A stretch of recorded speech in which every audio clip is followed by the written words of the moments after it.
will. Hey, we're back on OCTOBERKAST.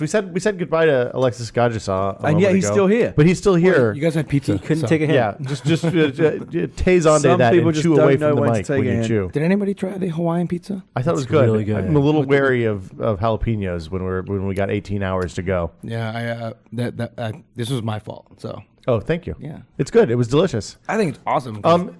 Sweet and hot. If you're just joining us, it's OCTOBERKAST. This is our 24-hour marathon episode of This Is Only a Test. We do it once a year. It's for Child's Play. If you don't know what it is, go to childsplaycharity.org and check it out. It's a great charity.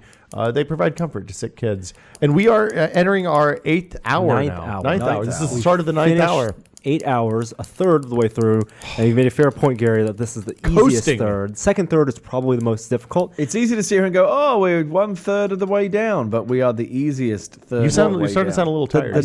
I speak from bitter experience. Okay. The next 8, I think, is going to be tough because it's been overnight, and we'll be supported by a lot of Euros and Australians watching. But the last third, starting at 10 a.m., I think is going to be really exciting. In a way, it's kind of good. We talked a lot about the wisdom of starting this thing at 6 p.m. instead of 9 a.m. as we did last year. Noon last year. Oh, was it noon? Noon. Okay. Well, there was a lot of discussion about whether or not this was a wise move. Yeah. And we talked a lot about the pros and cons. I think there are a lot of cons. One of the pros, because I'm trying to desperately look at the bright side here, is that the graveyard shift is kind of the middle part, and it's not the end where we're at most desperate. That was the big argument in favor. If we can get favor. through the graveyard shift and the sun comes up and we start having some of our primetime guests coming in, then I feel like we'll hopefully get that second wind Alexis that will isn't a take us through. primetime guest? He's here doing the hard part. All of our guests are primetime guests. Damn, dude. Some are more primetime than others. Always somewhere. Also, by ending at 6 p.m. on a Saturday, we get to sleep early and then have a full Sunday. Maybe you guys without kids do. I'm sorry. Yes. And you know what? I did take a nap earlier today before starting this, so I plan appropropriately. I'm going to go ahead and tell you, I came in to make sure that somebody was here to receive the Surface. But did not come in until around 2 o'clock. Well, they came at like 8:55 and and I wasn't here yet because I thought they didn't deliver before 9. Well. And then I came back and I just laid down to take a nap, and the moment I fell asleep, the doorbell rang for the FedEx guy. So that was pretty awesome. I had that going for me. He delivered twice. So given that the pistol auction closed, have we announced the winner of that? We have. So the winner of the pistol auction, this is we're not selling a real gun. No. Mass Effect replica, The made Paladin. by Paladin Cornifex pistol, Paladin. Yep. made by Punish Props, Bill Doran. as seen on screen right now. The auction completed, placed early, almost 2 hours ago. Chris Dennehy went big and went for $1,500 for the kids. He did say $2,000 if we would promise to come to PAX But we Australia. cannot make It's that too. promise. It's a like I've looked at what it would cost for us to go to I PAX would love Australia, to go, but it ain't happening. I don't think I can realistically say, hey, yeah, we should go cover some stuff in Australia, and we're going to spend a lot of money doing it. I mean, it's a stretch some years whether or not we can make it to Seattle. Yeah. Australia Yeah, is a whole different ball of wax. Congratulations to Chris. Yes, so go ahead and put the 1,500 into the chip in so we can update the total, and obviously It we'll will get your remain information. provisional until then. The second bid was $1,100. I won't say the guy's name because I don't want him to be super bummed out. But if we don't get the chip in a reasonable period of time, then we'll get in contact with Josh, the second highest bid, and we will give him an opportunity to buy the pistol as well. All right. And then if that falls through, then we'll just redo the auction on the website some other time. I think we're at about $7,800 so far. 78.73 currently. Yeah, Which so is a very moving decent right amount. along. I feel like we're gonna ramp up Saturday a.m. our time. Oh, sure. I mean, if you remember, the way that the kind of the donation curve went last time was it really spiked in the final hours. The morning was like huge. a flurry of activity. Yeah. Well, it's the support, because it's the pledge of support to finish all 24 hours. If all the money comes in, we could stop halfway through. If we had $50,000 now, I just go to bed. Screw you guys. Exactly. Yeah, it's been a good so run. I'm really hoping for that rush at the very end. Plus, of course, the pledging for Joey doing his push-ups. Let's not forget his Guns for 1,000 kids. push-ups. So he's basically already halfway there, and yet I don't know if he's just adding to the drama by saying that he's struggling. I mean, I guess I can believe that after 500 push-ups, he's starting to feel the burn a little bit. Just 500 push-ups? I mean, come on, Gary. You drop and give me 500. I couldn't even do 5 right now. Oh, you can do 5. Anybody can do 5. Go on then. I do them all week. I can do 5, no problem. I Trust me. will put $100 in right now if you do 5 real grown all the way down push-ups. Almost your I'm doing nose, Joe's but they better be real. I don't want to see bullshit push-ups. Oh, can we get Cam here to do this? Yeah, oh, are we gonna be able wow. to record this? Oh my goodness, promises are being made. This is like Vegas scary coming out. Like in the wee bits of the morning, we get a little bit of crazy Vegas scary. Yeah, Will likes to say lost things, $100. and I sometimes feel like he needs to be. He needs to be taught maybe not to say too many things. Now I want to see real push-ups, not just 90 degrees. Will, no, with the camera. Wait, all hold the way on. down. Where is all he? the way down. Oh, okay. All the way down. No. Bend your arms more. Chest to the No, floor. he's doing it. I'll give him that. That's an L. 3, 4, 5. All right, I'll give him that. Wow. He did 5 push-ups. All right, that fifth one was $100. Will looks really red. He took. Yeah. He had to undo his tie. The fucking camera was on. All right. Okay. I gotta give you that. Gary, what if I do 20 right now? But the thing is, I'm not going to be shocked if you can do 20 push-ups. I got to put my $100 in here. No, I've seen you at the figure out how to gym. donate. I know I you can do. I know you can do. You'd have to do 50 to really impress By the way, him. you still going? If I do, no, the gym was expensive, man. I can't. You going to a gym? Oh yeah. Oh, okay. Just to a guy, Yeah. no. Yeah. Couldn't afford one that's pronounced properly. Yeah, I'm wondering if I could do 50. We had that gym membership at Whiskey, and I think there was only like me and Norm went. Yeah, it was so nice. Well, there. for a It's so while- expensive. There were a lot of people going for like 2 weeks. Yeah, that's As what is always the happens. case with gyms. It always happens. And they also had that thing where it was like you had to go at least 8 times 8 in a month. times a month. Yeah. So twice a Man. week, basically. Yeah, twice a week. Melissa was really strict about that too. Really? Yeah. Oh, Did she yeah. charge people? Mm-hmm. Wow. I know. I remember. I won't name names, but I remember seeing some people actually going, just like to walk in and scan the card, and then they take a shower.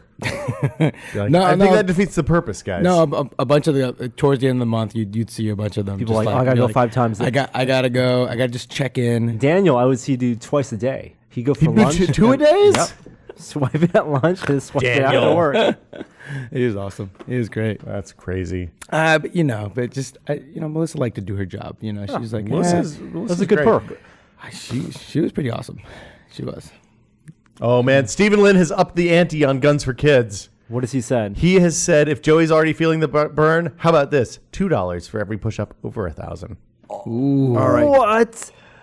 I just made my $100 payment. You just earned $20 a push-up there, Will. Thank you. should Thank be you, very Gary. proud For of kids. yourself. It's for the kids. For the kids. I can't take any credit for that. Now, have we seen the So $2 for every additional push-up over 1,000. That's So Joey needs to do the 1,000. He'll make $1,000. Steve Lynn already committed a buck. Yeah, I've confirmed Gary has donated $100. I do what I say. What about Chris? I haven't seen the Chris hit yet. He might have gone to sleep. He said he was awfully sleepy and would donate in the morning. So, like I said, it's provisional. The Paladin pistol could still be up for grabs if Chris doesn't come through. How long does he have before you're gonna? I'm not going to put an arbitrary. I mean, if he's going to give us $1,500 for a prop, he can have until he wakes up. Basically. Okay. So Now, do we want to do our next auction right away? Because What's we can do the one right in front of you. we can. Hey, do, look what's on let's screen. do- Well, Guns for Kids. yeah, Joey's- Guns for oh, Kids he's back back. now. God, Joey is a machine. Joey's gonna. I hope It's he all doesn't about hurt himself. the proper training. So you think that you're some sort of training master? You're Absolutely. Yo Adrian. I am a. I'm Is a he doing a specific Yo, amount? Adrian. Oh, he just hit the floor. Oh no. Joey, Are live, we, Joey, are we live. starting to see the beginning of the end? No, Joey's good. Joey's, What's the current overall total on push-ups? I can't see the number. we couldn't see the number. 533. 533. It's pretty good. You're halfway Is he there, doing man. a set number each time, or is it just how many he feels like he can okay, do? so we did the math, and it was 43 per hour if you wanted to go every hour. Yeah. Getting close to Oktoberkast, we realized that it would be not possible for him to do 43 every hour because his plan is to take a nap, or he just needs to take a break at some point. Right. So we wanted to start off strong, maybe 50 every hour, and in the final days of training, we got him up to doing 150 an hour, like 3 quick sets of 50, 5 minute space apart. Right. And so I think he started like that on today. And so we got a lot early, and now we're getting, I feel like we're seeing kind of a micro version of the 24-hour podcast here, because he's kind of burned through the initial ones very easily, and then started to hit a wall. well Quite hard. Let's do the math. He has 16 hours left, a little Okay. less than 16 hours left. Yeah. He's But he's done more than more than half. and he's only used a third of his time. So we need a calculator. So maybe he could afford my to kind goodness. of, you know, He break can this slow down a down. little bit more. Yeah. So he has let's say 15. Let himself recover. He has 15 more 463 sets push-ups he can to do. go. And he has 18 hours. 15, no, 16, a little less than 16. 15 divided by 8. 480 what? How many left? 463. 463. No, 467, sorry. Oh, God damn it. 15 divided by 460. No, 467 divided by 15. There you go. Other way. Switch that. Reverse it. He needs to do 31 every hour So he's reduced his average. by over 10. Right. Yeah. I got to say, I did underestimate you, Will. As a guy who struggled, how many curls did you struggle to do during No, I did bricks? the curls I fine. I was taking my physical baseline on you from that. And the fact that you claim that an iPad is too heavy, I'm like, this is a pretty... I can go ahead and actually... I talked to the doctor about the iPad because, like, I had wrist problems because I was holding it in one hand gripped like this for extended periods of time. Yeah. And he said it's a fairly common thing that they see now because people are, instead of, like, he said the way you're supposed to hold it is flat on the palm. So instead of tennis elbow, there's now It's like tablet tennis wrist. elbow is what he tablet said wrist people are is getting a thing now. Okay. elbow and wrist problems as a result of iPads being too heavy. This doesn't Thanks, Steve sound. Jobs. This doesn't sound sad at all. No, it doesn't at all. Why does this keep stopping? This is going to be a real nightmare to edit for me because it keeps stopping midway through, and I'm not feeling good about that. So yeah, audio version maybe in the crapper at this point. I don't know what's going on in there. I hope the video. Oh, the audio's not. It keeps stopping working out? on this computer. I don't know exactly what's going on. But what do you guys say about taking some calls? Yeah, that's a good idea. Ooh. Isn't Patrick supposed to be here? He's stopping getting donuts, so he may be. He brought donuts last time, didn't he? Phone actually, so there may even be a text message or something for me on there that says, "Hey, I'm." Let me open a pack of Marvel trading cards Okay. because I have plenty of those, and we could Yeah, make a you good time sure for you do. guys to eat some snacks. I forget that I also have my phone set to automatically go into "Don't bother me" mode in the wee hours of the morning, which is a great feature of iOS 6. It's one of the few real winners. Yeah, except when you're doing a 24-hour podcast. Except for when you're doing a 24-hour podcast, you it's might kind of actually bad. want it on the whole time. If you guys want to Skype in, the Skype address is just testedcom, TESTEDCOM. The calls are going to come in down there. I don't know if the guys in the control room, they may not know how to. Hey Gary, people are requesting. Yeah, not click the pen. I know. I'm going to You want me to take it away? It's just a nervous habit at this I point. know it's late and everybody gets some slack. It's not as bad as chewing. Just take it away from me entirely. We'll give it to you back. is the solution. I'll get when we do the next Mad Libs. You I'll get take it back take when you it get the back. Mad Lib again. All right, so I got 6 more trading cards here. What do you have this What'd you time? get this time? I got a Colossus, pretty good piece of art. Testedcom. Tested com for Skype. Joey, Joey, you should if you take got the product cam, I'm gonna quickly show some trading cards. He's making a bottom third for us right now. Oh, wow. Here's a Colossus. He's organic metal. How you holding up over there, Alexis? Doing good. I got a Nihilus. Ooh, a villain. I like this. What's your ratio of good guys to villains so far? I mean, I know that there's some crossover. It's Sometimes mostly- people go mostly from being good a guys. villain to a good guy and Yeah. vice versa. I got a Silver Surfer. Is that a good card? Is that one of the desirables? That would seem to be one of the It's no one of the it's more not a desirable cards. not a foil card per se, but it is it looks great. There are no foil cards in here, right? I don't know. There might be. I got a Spider-Man. Essential. I got another Silver Surfer. What is this with these doubles? Wow, two In Is that a pack? lenticular one? Like, may I see that? No, it's not a. no, it's it's just a regular card. Um, and then I got a Lilith, who's a villain, and Lilith she's a bitch. wow. Why, What's- way to be what's Lilith misogynistic from- what there, she's dude. She's a demonic evil. I know, but like what Marvel corner of the Marvel universe? is she Ghost from? Rider. Oh, okay, that makes sense. We're getting some calls in here. We have 5 calls? 4 calls. I still like Dr. Doom. Wow, lots of people calling in. Hey, should we do a Mad Lib? Or no, let's take some calls. Let's take some Let's calls. take some I'm going calls. to take. Thanks, Joey, Are we for ready the for a cam. call, guys? Do it. Here we go. Hey, caller, you're on the air. Who am I speaking to? Hello. Welcome to Oktoberkast. Oh, it's Vivek. Vivek? Yeah. How are you doing? Doing good, man. How about you? Where are you calling us from? I'm calling from the UK. So It's, it's global. 10 a.m. 10 a.m. in the morning. Yeah. Nicely done. Well, so what do you have? You watched all of Oktoberkast so far, or are you just No, I was there for the start and then drifted off to sleep. That was probably and, smart. So jealous. Closed my MacBook down and then decided to rejoin up about an hour ago. Okay. Yeah, you didn't miss much. You're all right. Alexis did okay, right? You know. Yeah, Alexis. Well, I spoke to Alexis last week. Well, I did not spoke to Alexis. I donated when he did squats. I gave him $5 a squat. He You're did doing 10 squats? squats. Oh, nicely done. Oh, that's right. I do remember that part. People were starting to get really concerned about me and Drew's like physical state. Oh, thought you were having like leg contusions and We stuff. were just sitting there the whole time, and it's like people were just like, "You gotta get up. You gotta get up. Drew, Do some Drew squats. is a robot, though. Do some. Yeah. So That was the other popular going thing was going. Drew just was robot mode. You know, pretty much the entire time. His expression was the same. Have you ever been like around Drew when he's at a con or something? Like when we went to he came to CES with us, he is an unstoppable killer. I mean, just to be clear, all of our producers at Whiskey were unbelievable rock stars, and like when we go someplace that we're working horrible hours, those guys always pull the worst of it.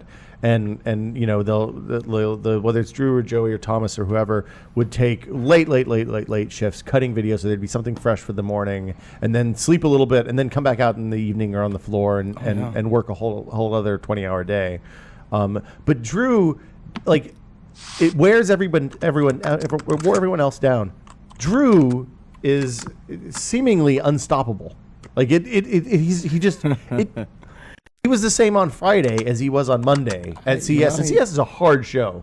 Yeah. I mean, especially the way we. Yeah, we I seem do to it. remember him being like Chipper. unflappable. I think I finally saw him break a little bit towards the end of our marathon when we dropped him off at his house. It finally started to lose a little bit. Did you drive?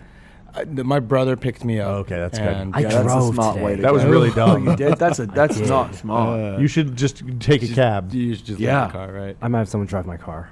That would be a I think smart you idea. probably should. Yeah. Oh, hey, Vivek, you're still there. I forgot you were talking yeah, to I was caller. going to say, so is Gary going to bring his little one on, saying that Alexis managed to bribe people by bringing a kid on? I did consider it because, you know, cute babies and stuff, especially Yeah. for a children's charity, you think that might help drive donations. Unfortunately, she's not well. Oh. And so, you know, she needs to Sick stay baby. home and recover.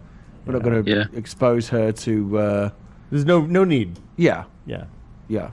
So I So, would love to have had her on here. I'm sure she would have been a great asset, but unfortunately the timing is not ideal. You know, it's not like this is some celebrity charity where you need to exploit your children to the most potential. I'm quite happy to exploit them if it helps other children, but in this particular case, she's.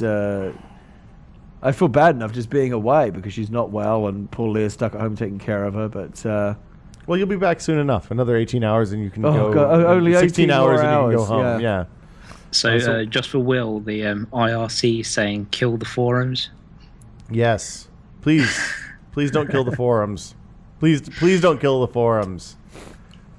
do you guys have an IRC channel? I We didn't do know have an that. IRC channel. Oh, okay. We don't talk about it much because we don't want to kill the Why is forums. IRC still a thing? Like, I mean, I guess it's kind of cool that it's like one of the earlier parts of the internet is still around, but like, Easy real-time chat. Yeah, I mean, I it works guess, everywhere. Yeah. It's like, why is Usenet? Well, Usenet's still around for porn Is and Usenet piracy, I still think. around? Yeah, it's pretty much a pirate. wow, I remember using it back in the day. I didn't know it was still going. Yeah, but remember, Usenet used to be like the world's shittiest message boards before message boards were any good. Right. You would go in and it was all about die Barney, die, or hating Will Wheaton. I or used to remember hanging out whatever. in alt.games, Yeah. whatever. Yeah. It was really a cesspool even then. It's even worse now, I think. I haven't been on Usenet in a few years, though. IRC is also great because like you can program it to like the bots inside of it to do stuff for you. Like that's how we deploy our sites. You know, that kind of stuff. Dave But, yelled at me when I told people that. yeah, I think it's been said many times. Okay. Everybody does this kind of stuff. You know, like but you can make stuff happen. IRC is part of our business plans. Yeah. That's the scary part. Yeah. Yeah, it's actually a good way. Like, it's how I find out when the site's down or when we're getting attacked by spam or something like that. The guys in the tested chat let me know, and we can come in and help clean it up. So If I wanted to get into IRC, I guess you need to get a client, right? How do you do it? Well, since you're a Mac guy, it's real easy. There's a client called Textual that you can buy from the Mac App Store for like $4 or something, and Okay. it's fantastic. There's also a free one. I call it. It's called Colloquy. Yeah. Oh, I'm using it at the moment on my Mac. that's good. And then how do you find channels to hang out in? Most stuff seems to be on Freenode. So aim your Not QuakeNet? no QuakeNet. Pound Quake was a channel on FNet back in the day. There, Junior. No, this is some very old school internet chat here. Yeah, you aim your IRC browser at irc.freenode.net and then just join. And the funny thing is, the hashtags. I assume that the hashtags on Twitter became hashtags because the IRC channels are pound signs beforehand, and it's it's supposed to be topical. I gotta think that there's some sort of connection there. But yeah, I had to remember all the IRC etiquette. Yeah, The Nick Serve stuff. That's all what new. Trying to remember all that kind of stuff, and yeah. Well, FNet didn't have. I was always an FNet guy, and we didn't have Nick Serve stuff. So Yeah, you can also use Adium, I think, to join. you can. I've so done if- that before. So if you don't want to have to use another client, you can also compile textual yourself if you want to. That seems a little. Yeah, crazy. that's something I'm gonna do. There's a lot of programs out there. You guys are tech people. Just I'm really not. Gary's not. No, It's no. beyond. Gary's his not going to capability. compile anything just download Xcode and except for diapers. check out the Git source code and just Yeah. press run. If I wanted to spend all day, I could do that, or I could pay $4 and get the compiled version from the App Good. Store and be happy But about it's that. kind of fun to do. It is. I once compiled Gentoo for my from scratch all the way. That took a weekend. Yeah, and I don't have a free weekend textual anymore. compile in about 2 minutes I'm on not- I'm not- SSD. So I'm not talking about the time it took to run. I'm talking about making it actually work as a real operating system. And then when I got it all done, I was like, man, this isn't that much faster than fucking Debian or whatever Linux I was running at the time. So I never did that again. Actually. I don't mess with that stuff. Vivek, do you have a question for us while we got you on the line? Yes, you guys. You asked us yeah. 2 questions. Well, I mean, we So, got give it one more. It's late. We got time. So last time I spoke to you guys on OCTOBERKAST, it was about getting an iPhone for my mum. Okay. And we finally got her an iPhone 4, and she's loving it. But I had a question about the iPad Mini. So we all have iPads in the house now, and she always nicks ours to go watch YouTube videos and surf the web and stuff. And was just wondering, is the iPad Mini worth it, or is the Nexus 7 comparable? Because they're around the same size. It's $100 more, isn't it? If she's already used to using an iPad, I probably would just give her the smaller version of what she already knows how to use. And are you guys invested in an Apple ecosystem, App Store, and iTunes and stuff like that? The rest of us are. For her, she hasn't really got into it that deep. But You can do all the like iTunes home sharing stuff too. Yeah. If you're in the same building, you can all trade apps. And that Yeah, kind I think if you you've know. already got iPads in the house, it just makes sense to kind of have more of the same things that they can all. I talk would to each I other, would I say guess. give it a. I mean, at this point, you're not going to get it on the initial wave of orders, so there's no point in. There's no reason not to wait and see what reviews look like and when people. I mean, because the thing is, that even the hands-on that people who go to the launch event get is maybe 30 minutes or an hour, and you're fighting for space with other people in the press. And I mean, you really don't know how this kind of stuff works until you have time to actually use it as a human being would. So, yeah, I would say hang back. I mean, you're not going to lose anything by waiting 2 weeks. So yeah, exactly. I think I might take her down to an Apple store so she can get one in her hands and see if she that likes is a it. good idea. That is absolutely Always a good idea. Well, excellent. Thank you for calling in, Vivek, and thanks for supporting OCTOBERKAST, man. Yeah, and everyone should donate. I donated earlier today. I'll probably do another donation later on. Excellent. God. Thank Thank you you so so much, That's sir. what we need. More Thank people you. like you. Let's have another. Yeah. How about Before another we take call? before we take next Yeah, call. let me also wait, hold on. thank him so much for the money for the squats because Oh, that yeah. really helped me out. Before we, yeah, of course. Thank What do you think's harder, push-ups or squats? Push-ups. Push-ups, yeah, You know what? squats. Your legs you use all the time. Yeah. The squats felt so good. Like it was the best thing I did that entire time. Just get that blood flowing. You guys should do it. That's the thing. We should really Squats get up are and also move another around a permission bit to more fart. than we're doing. No farting. Go to the farting? other room. Oh, okay. Contain yourself. Let's auction off or announce our next. Oh, auction. Oh, we have another. That's right, because the And pistol this is auction actually closed. surprise. It's So something we have that's a new item. been in the shot the entire time, Oh, hiding in plain sight. and this is very very cool. I think. like this. So this is actually something that Will made Hi, I'm with Will. the MakerBot Replicator.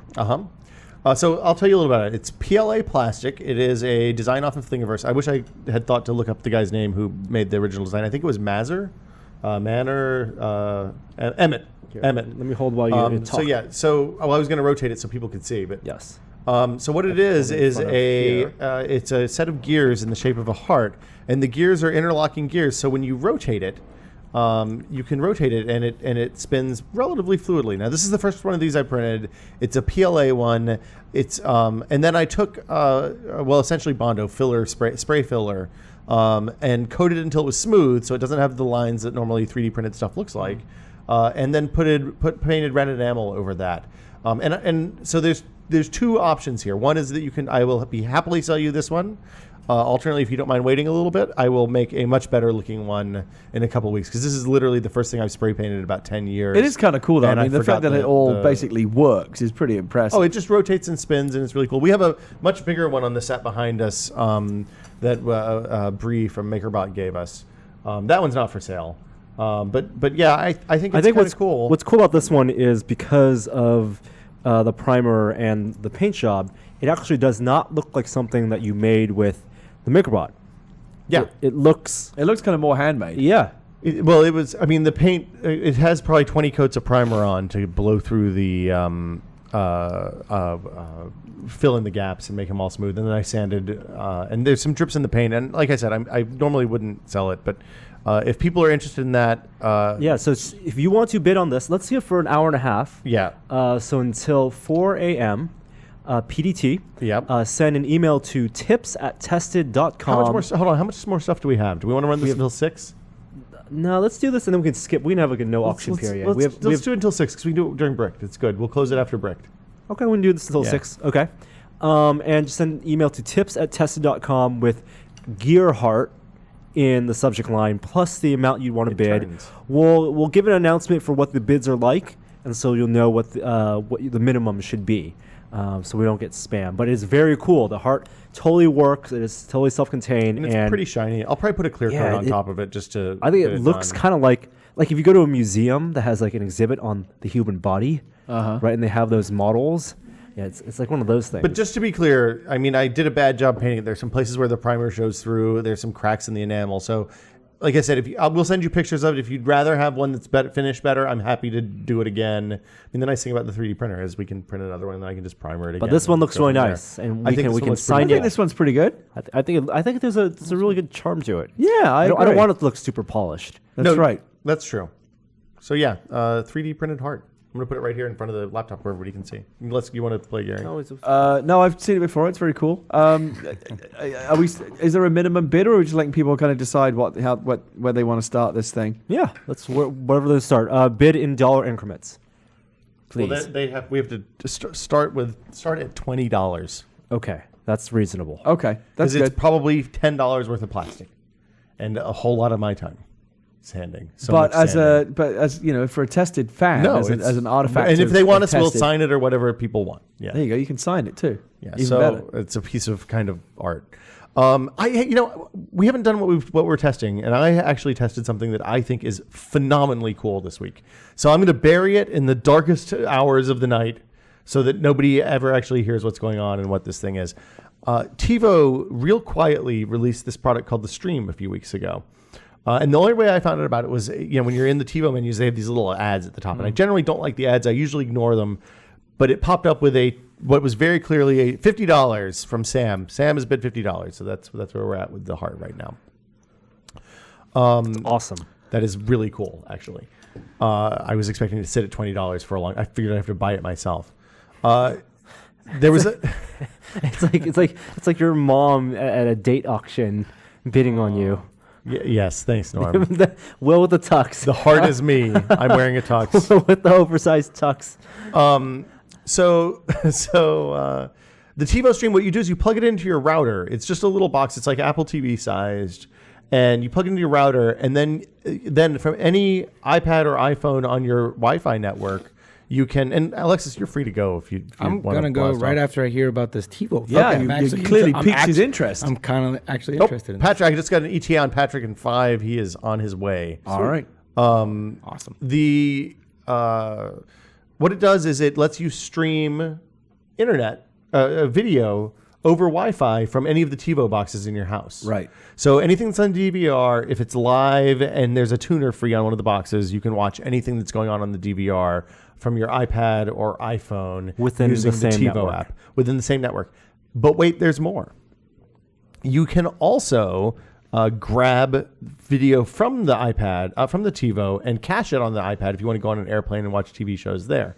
Now, this doesn't seem like a lot if you're using like Xfinity or something like that, and you have the fancy cable box and you do the Xfinity app. But that stuff traditionally doesn't work very well, and also you can't take that with you. So if you're someplace away from the internet, it just doesn't work. If you're on an airplane or something like that, and the benefit is, you can cache that video locally. Previously, to do that, you had to copy it off of the TiVo, put it on a computer, sync the iPad with iTunes or whatever, and it was an enormous hassle. And it actually took multiple hours usually to do the compression because it had the H.264 compress. So are you caching it on the fly, or is it like compressed on the box and then you're downloading it to your iPad to keep it? So on the box, typically they save.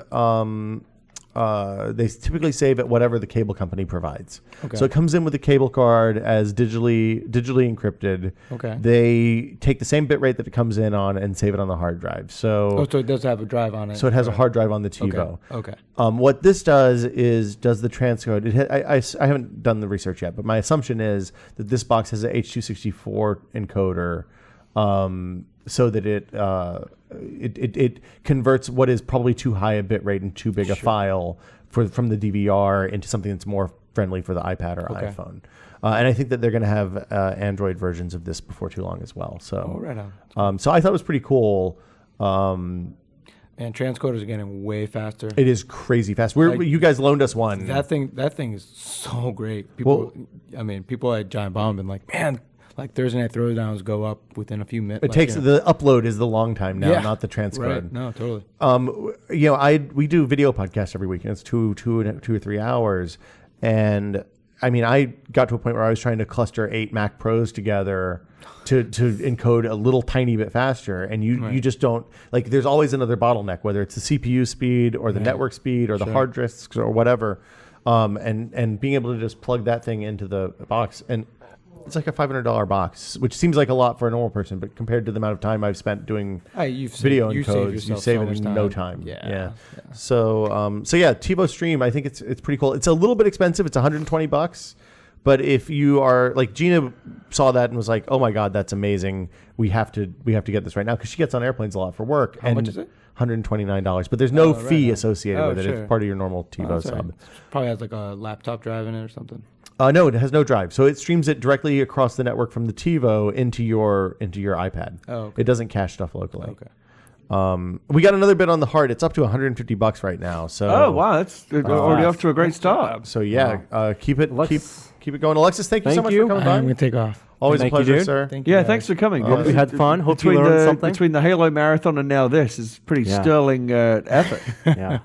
that thing was fun, and so good luck to you guys. Excellent, dude. Yeah, Thanks, we're gonna thank you need for it. coming by. Yeah. We're I think keep your chin up. You know, the worst part. Hey Gary, nice job on Walking Dead too. Oh, thank you very Yeah, much. I just finished that I'm last glad you. night. I'm I glad was you like, enjoyed it. We got one more episode to go, the big finale. Yeah, it's gonna get emotional. Yeah. So, and anybody on the stream, thank you for donating to our thing yesterday.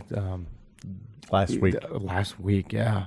I'm definitely starting to run out of a little juice. No. Are you taking a cab home, I hope? I'm Or bus? I'm gonna be fancy. I'm gonna use Uber. Oh, excellent. That's the way to go. Uber. Probably the safer way to go. Yeah. At this hour, I'm not gonna stand out there. Oh, we got a bidding war. It's up to $200. Well, let's do updates. Well, I think we should update. In conversation for people listening after the fact. Okay. That is a perfectly valid point, Chan. I'm going to go back into the chat. So we will go See you, take another call soon. Patrick Norton is on his way. En route. Let's do a quick station ID. This is Oktoberkast, 24 hours of podcasting. And the place to donate is tested.com/donate. That's it. You know what? The most difficult part isn't the mental fatigue. It's not the hoarseness of your voice. It's the eyes. The dead eyes? The eyes get really tired Gary really has kind of fast. dead eyes right I now. think the worst part is all of it. Well, you know what? People are paying and donating to see us suffer. That's how much they love us. Well, suffer and being forced to entertain. Yes, and Dance the totalizer monkeys. makes it all worth it. We're up to over $8,000 that's already, amazing. which is very cool indeed. And I don't think we've even received that. And that's not even that's Mass not even Effect. including the $1,500 that we raised for the Mass Effect pencil. So we're actually closer to $10,000. Yeah, we're on the cusp of $10,000, if assuming that the $1,500 comes through Very on the Mass Effect impressive. pencil. Anything you guys have been testing this week while we're? So as you know, Will, I am a sucker for the shit that I see advertised on TV infomercials. Like the old Brooklyn Lantern? The old Brooklyn Lantern. Well, here's the thing. I actually feel like I've had a run of luck recently with the seen on TV products, because I have in over the years been suckered into buying a lot of bullshit, a lot of just crap You don't say. that just ends up taking up space in the kitchen drawers until I eventually throw it away or whatever. But I've had some good luck lately. First with the old Brooklyn Lantern. It's an LED lantern that's made out of tin. Yes, and it has come in invaluably, especially for late night baby feedings, I can see that. when you want just a little bit of light but not too much. And what else did I get that I was very pleased with? There was One something of them else. sitting right in front of you right now. Well, that's the third thing though. There was something Oh. in between that. I had another. There was a second thing that I got. Something you want to talk about on the podcast last week, but didn't get a chance to. No, that's this thing. I don't remember. It will come to me. But anyway, the most recent one is this Tupperware. Mr. Lids. What is Now, Mr. Lids? if you're like me, you have a terrible problem with plastic Tupperware containers, and the lids go missing and they don't fit, and you end up with like mismatching lids. You have a whole. Here is the stroke of genius. The lid is attached to the plastic Can you tub, still stack? and you can still stack, yeah, because they just go in and the lid just flaps over. Wow. And so Did they actually seal airtight? Oh yeah, I bought a shitload. Oh, you of put these. water in it. I saw it at your house. Yes, we put what Leah tried. Oh, but they're not really airtight, and she filled up with water. And actually, she was like, "Oh, I guess it is." Can you put she it in was the actually like dishwasher? the infomercial person going, "Well, this can't really be airtight." Skeptical. Fill it with Oh, spaghetti wait, hold sauce? on, it actually does work. I've been convinced. So yeah, I bought a shitload of these. Can you put it in the dishwasher? Oh yeah, dishwasher safe, made in USA, BPA free. How did no one think of this? Exactly. This makes That's no what sense. I'm saying. There must be a Surely practical someone had thought of benefit. this before. No, here comes Mr. Lids. Well, probably fusing the blue plastic to the clear plastic is a technical challenge of some kind. Perhaps what's it so. attached with? Well, Is it it, like, could well melted be on, or is it glued? It says patent pending, so they must feel like there is some patent. pending. Yeah, we can take another call, Joey. Also, if you're- microwave and dishwasher safe. I just saw here on the bottom. Oh, so you can put it in the And there's microwave. a too. place where you Made put in the dates on USA. here. There isn't enough stuff like that. We It's like true. things that are made in America. All right, Mr. Lid. I have got a caller on the line. It's killing me trying to remember what the other thing that I bought from See, TV wow, was that they I just thought keep that actually coming worked in. out quite well. I'm going to go with Fat Tony 12,000. We need that. Hey, black Fat Tony, how you soon. doing? Welcome to October. I'm doing just fine. Can you hear me? We can hear you. You sound lovely. Excellent. I'm Brits, trying isn't it? out this brand new clip-on mic, so I just wanted to make sure I had it set up okay. What kind of, is it a condenser mic? Is it a... It's Valier, Oh, okay. Very good. so nothing fancy, but that's not important. I just want to say great job to all you guys, all the guests that you've had. You're doing a great job, and you're doing Oh, good work. Thank you so much, Tony. It's always good to hear from you. And are you having a good morning over there? It is a good morning. It is 11:45, so like the last caller, I'm in sunny England right now. I actually, unfortunately, missed the first few hours of your stream. I know, but you picked a bad time for me, I'll say. But There was a bad time for everyone, unfortunately. When yeah. you do 24 hours, it's somebody's going to get screwed. And Oh, that's what it was. my Chat goodness. just reminded me, and you enjoyed it. The perfect tortilla pan. See, you Oh, I did did want like to the talk perfect about it. on tortilla the even you podcast. enjoyed that. I like that thing too. I'm impressed with those. I'm not going to telling buy you, them. So but 3 in a row. I feel like the next thing I order off TV is going to be shitty because I had the Brooklyn Lantern, which I liked, Mr. Lids, and the perfect tortilla pan. 3 in a row. That means I am the average has got to get you're knocked in out. for another something. Yeah, the slank next thing is level going debacle. to kill me or something. That should be a segment for the next year. Buying live, as seen on TV items. Well, the problem is it takes 6 weeks for them to show up. So Yeah. yeah. But what I think what I might do is get a bunch of stuff If we had PAs, we could send them out. We could make a list and send them out to Walgreens. Send them to the As Seen on TV Right. store or 24-hour Walgreens. Yeah. And have them come back and with just stuff. come back with a bunch of shit. Bring that back we what you could can. look at. Oh, Yeah. hey, we have another guest online. Tony, thank you so much for calling in. Any last questions for us before we sign off? He barely even had a question. Yeah, I did have just something a little bit maybe philosophical to put by you guys. All right. If you could spend an hour with any human being from throughout all of history, all of time, whether it's a scientist, a philosopher, a family member, dead or alive, from all of history, spend an hour with them. You can both understand each other, so language isn't an issue. Who would you pick to have an hour of conversation with? Hold on. What is the context of this hour spent with the person? What do you mean? Like, Entirely at your discretion. They just appear in front of you. You don't have any weirdness. If they've been brought back from the dead, they're not a zombie. They're just there with you from their own time, talking to you. Is it like a picnic in the park? Is it? It's whatever you want. What You does it choose the matter? setting. I feel you're like trying to qualify this too You're much. making this We need the details. making this Anything weird, you man. want. It's for the purpose Anything of you want. conversation. Anything that's comfortable for you. The conversation is about precisely what you want it to be about. The important thing is who do you want to talk to get some more insight into this wonderful thing we call life. Gary Whitta? I don't know. It's a very broad question, isn't it? It is pretty Yeah, broad. we'll come back to it later maybe if you've got stuff to get Yeah, to. let But, me. I feel like just an instant answer won't be my best one. Let me think about it, and I'm sure I'll have Like the something easy for you answer is later. Abraham Lincoln or Why? Gandhi or somebody Why? like that. I'm Yeah, just saying, I you guess. go for a broad Jesus, Buddha, Muhammad, some sort of prophet. some sort of prophet. But I'm going to say right now that it's probably Patrick Norton for the next hour for me. Oh, how convenient. Yeah, so That's pretty good. thanks, That Tony. was pretty good. Congratulations, by the way, Will. I thank didn't you, hear sir. that news until you announced it. That's great job. Excellent. Well, thank you, sir, and maybe we'll talk to you later on in the evening. Sounds or morning, good. as the case may be. Thanks, sir. Whatever it is. Bye. Hey, How you Patrick. doing, Mr. Norton? Pull up good. the chair and sit us, pal. I will. Glad to. Well- Thanks for being late. Oh, no worries. We're not going anywhere. It turns out. So while Patrick's getting settled in, it's time. We'll remind everybody that we're doing Oktoberkast. It's 24 hours. If this is only a test, we're doing it to raise money for Child's Play. If you would like to donate, go to tested.com/donate. At the bottom of the page, there's a little widget, and it'll tell you how much money we've raised so far, and we are right around $8,000. $8,092, and again, awesome. when you add on some of the auction items, closer to They're still pending. Can we get a Closer to check on the 10 auction? It looks like $200 for the auction right now. We're selling a 3D printed heart that I filled and painted. it's right there. Yeah, It's right in front of you. You know, I We hid it can't in say plain sight. It's very cool. It's a gear heart. I'm not. You, Sorry, I'm just thinking Amelia Gearhart, and then it's going downhill. No. Yeah, yeah. No. Too soon. It's only been 80 or 100 years. 120 years.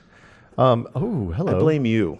Oh, see, we got to talk about this because this cold brew thing. It's one of those things. It seems like it's a good idea, but I like cold brew. I like cold brew, but I make it myself. As Gary's going to no doubt. There's plenty of good cold brew that you can buy in bottles. It doesn't hold up very well, though. That There's stuff is that stuff is the okay. La Colombe one that you can buy in their vending machines. Yes. Those are great.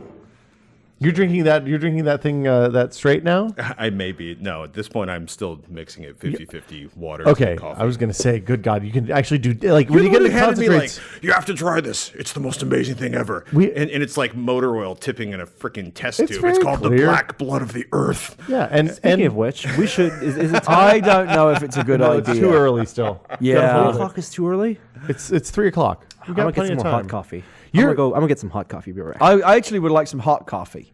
Would you hot coffee I'll- me too while you're up? Nope, Norm? nope. I'm only hot coffee myself. Wow, team player. Only have 2 hands. Patrick Norton, we should introduce you. You've worked for a long time in many old. different capacities. I think I first met you on Screensavers years and years ago, and you didn't know who I was because I was an underling at Maximum PC at the time. At that point, I was so terminally confused. At that point, probably we'd gone from like, I think I was employee 50 something at Tech TV, which was EDTV, and then we launched 2 months later, and there were 450 employees in the building. Yeah. And we churned about 200 people a year for a year and a half. So I was pretty confused up until around 2000. That was a time where people were. I mean, even at Future, we were hiring and losing like incredibly fast. People it was were the moving dot-com in. years. Yeah. I mean, you have a 24-year-old college graduate with most of a degree in literature telling you that, oh, well, I really can't accept a job for less than $55,000 in equity in the company. And it's like, oh, great, you go find that job. Good luck. And when it's gone in 6 months, you come back here. Yeah. Yeah. So, but no, and of course now you're at Texilla doing Revision 3, doing Texilla, which is now part of Discovery. And Yeah, you guys had an exciting. We both had exciting years for the same reason in different ways. We were both acquired. Yeah. Or the companies both of us were acquired. So yeah, Revision 3 was bought by Discovery back in May, June. Earlier It seems this year. right. Yeah. Seems like about 2 years ago, but it was probably 4 months, 5 months. Yeah, it was kind of really surreal because I mean I used to work for Ziff Davis in magazines, and Ziff Davis is a pretty big company, and it had like 3 or 5 floors at One Park Avenue in New York City, and I ended up being part of a it was a Q&A session for Discovery employees, but I like to think of it as the what the hell did we just buy introduction for Discovery. So I go out to Silver Springs with my boss's boss, Ryan Vance, and Jim Louderback, our CEO, and a couple other folks. And, I'm sitting in there, and there's like 200 people in the room, and there's like 600 people watching live. And I'm sitting here, and I'm like, so this is one of like 5 offices, and this is 11 or 15 stories and covers like 2.5 blocks or something in Silver Spring. And I'm sitting there, I'm like, oh, they have 6,000 employees, and we have 51. When you're like, hey, what is this studio where you shoot? And they're like, no, this is just where we do the company meetings. Yeah. Yeah, that's always exciting. Yeah, I was like, wow. I've had a lot of requests to turn Patrick's microphone. Oh, on. yeah, okay. I wondered if we were Joey or or up. No, up. No, up, that'll up, come later. Don't worry. Here. Yeah. But Is for this right better? now, people much want to hear better. more. Oh, of you can get up on it too. That works too. Sorry. No, you're good. So yeah, how's Patrick doing, man? Patrick's a little crazy. We got a 6-month-old at home. Still working on. We bought a house last year, so we're still working on the house. You guys are over in the east now. Yeah, East Bay Pride. I'm kind of enjoying. Don't tell my wife I said this because she grew up listening to Detroit and Sparky Anderson. My wife's grandfather's Detroit and lived in Detroit most of his life. But I'm kind of watching. I'm kind of enjoying watching the Giants kick the snot out of Detroit. Yeah, nice, that's isn't good it? Yeah. Yeah. Keep it going. We got it, fingers crossed. Well, yeah, and I was sitting there. The more other thing ago. was like, look, I live in the East Bay. I'm an A's fan for any of a number of reasons. But I was like, oh my goodness, Zito learned how to pitch again. Zito destroyed. Well, he can't throw Zito's- fast. Still can't throw fast. Did it matter on Saturday? He has more than 2 pitches. But he can do a little bit of hitting too, which is kind of nice. Yeah, I was just remember being like, oh my goodness, where did that come from? Like, Zito hasn't pitched like that since he played for the A's, and I was just, wow. So yeah, it's probably enough sports ball for the general audience of the OCTOBERKAST. So we recorded last week's podcast during I think Game 6 of the NLCS, maybe Game 5 of the NLCS. Can't remember. It was near the end. But we're right next door to Mars Bar, which is a very popular watering hole for watching the baseball game, it turns out. It has been for a long time. Yeah, and I mean, let me tell you, when we're sitting here and the ball game's on, even if we forget to put on the radio, when something good happens for the Giants because you feel it through the wall. It's been a fun baseball season. San Francisco, when the Giants are playing in the postseason, is always fun because it's so many new jackets. Yes. Brand new, fresh off the store. Well, I have to. The one real downside of where our office is located on 3rd Street is, and I kind of hate baseball season for the simple fact that I have to get around the stadium. I have to go up 3rd Street around the stadium to, if I'm driving home or if I'm taking the ferry home. And it's just like, you sit there and it's like, it's crosswalks, people. It's really simple. Yeah. You know what I mean? It's a And the four-way cops don't intersection. help. The cops just send the people on. It's really No, it's even better when the SFMTA, there's like 1,000 people in the middle of an intersection, 2 Muni trains coming, and like 4 SFMTA cops like talking in a corner to each other, ignoring like all of the mayhem that's going on. And I'm just it's all fun and games until somebody gets run over by a train. And then there's an inquiry and nothing changes. Yeah, well, San Francisco.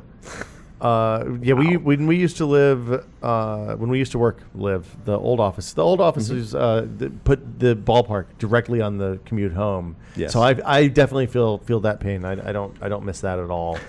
Our new area is we're right now by the freeway get on, so it's real easy getting out of here. And Trader Joe's, and there's a Whole Foods, and we have a new food truck thing over there now. And yeah, it's kind of great. I worked for 6.5 years a block over. Oh, and the Sega Zenga. Yeah, it was really funny. It was the fashion design center of San Francisco when we moved in, and of course, there's no real fashion industry in San Francisco, so they had a lot of empty space. People make jeans. but not out of there. Yeah. They're all in the Mission where it's cheap. Yeah, but I mean, let me rephrase it. There's not enough of a fashion industry to support like a 6-story building with like 300,000 square feet of retail display space. So yeah, it was a big empty glass-walled building, and they were constantly, for the first 6 months, they were constantly drilling and cutting concrete, usually underneath where you were working. But eventually it turned into an office building. So It's always fun. yeah. Patrick, want to tell people listening what you're drinking? Well, I'm currently rocking the Diet Coke, and when the Yes, but Diet what's Coke the is other gone- more scary, interesting thing that you brought? That would be a chameleon cold brew. The Oktoberkast last year, I was into Oktoberkast last year. Oktoberkast is a different event. Thank you, sir. I'm not even going there. You introduced me to cold brew coffee. Black Blood of the Earth Yes, is what that is. which yeah. was a little aggressive for me, which is saying something because I could drink a pot of coffee at midnight and go to sleep and not think twice. But Do we make you see through time or anything? Or, no, there was no time. It was just more like it was just a very aggressive coffee. It wasn't exactly Jersey Diner coffee, but it was leaning in that direction. Well, so Phil Broughton, you should have him on the show sometime. He's an interesting guy. He is like the safety officer for radioactive stuff at Berkeley and Lawrence Livermore, but also like vacuum distills coffee to make it super concentrated, basically.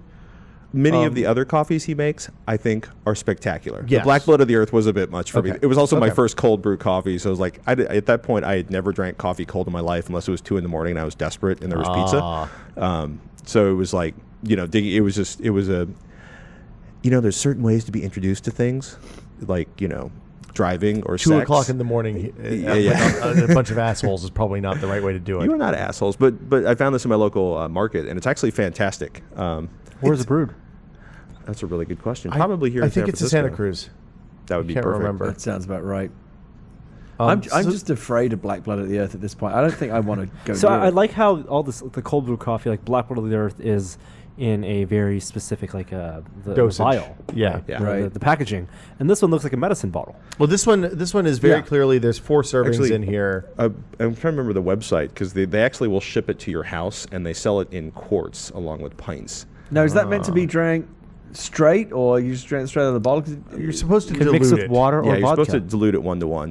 or milk if you want to make a iced coffee. If you have chicory, then you can make a New Orleans iced with that too. But I mean, the thing is, brewing cold brew at home is really easy to do. Well, actually, I was looking forward to coming back here just to ask you the best way to get started and do cold brewing at home. I mean, it can be as simple as taking a big mason jar and some cheesecloth and coffee filter, like a normal coffee filter, paper Right. coffee filter, and you grind relatively coarse, like you would for a French press or something like that, and do 80 grams of coffee for a liter of water or a quart of water. Right. And then just put it in the fridge 24 hours, and then strain it out using any kind of paper filter, whether it's in a Hario V60 or a Chemex, or even if you just take your Mr. Coffee basket out and pour it through there, use a sieve or whatever. And that's really all you have to do. I mean, it is making cold brew coffee is really dead simple, and the quicker between the time you brew it and the time you drink it, the better it tends to be. Depends on, of course, it always depends on what you start with. But I mean, it ages better than normal coffee. It does age much like better hot than- brewed coffee yeah. is like worthless in a half an hour and desperate after a day. This stuff is probably like the cap on this is like 2013, and while Yeah. it's not going to sit in my fridge for that long, if it sits in my fridge for 2 weeks.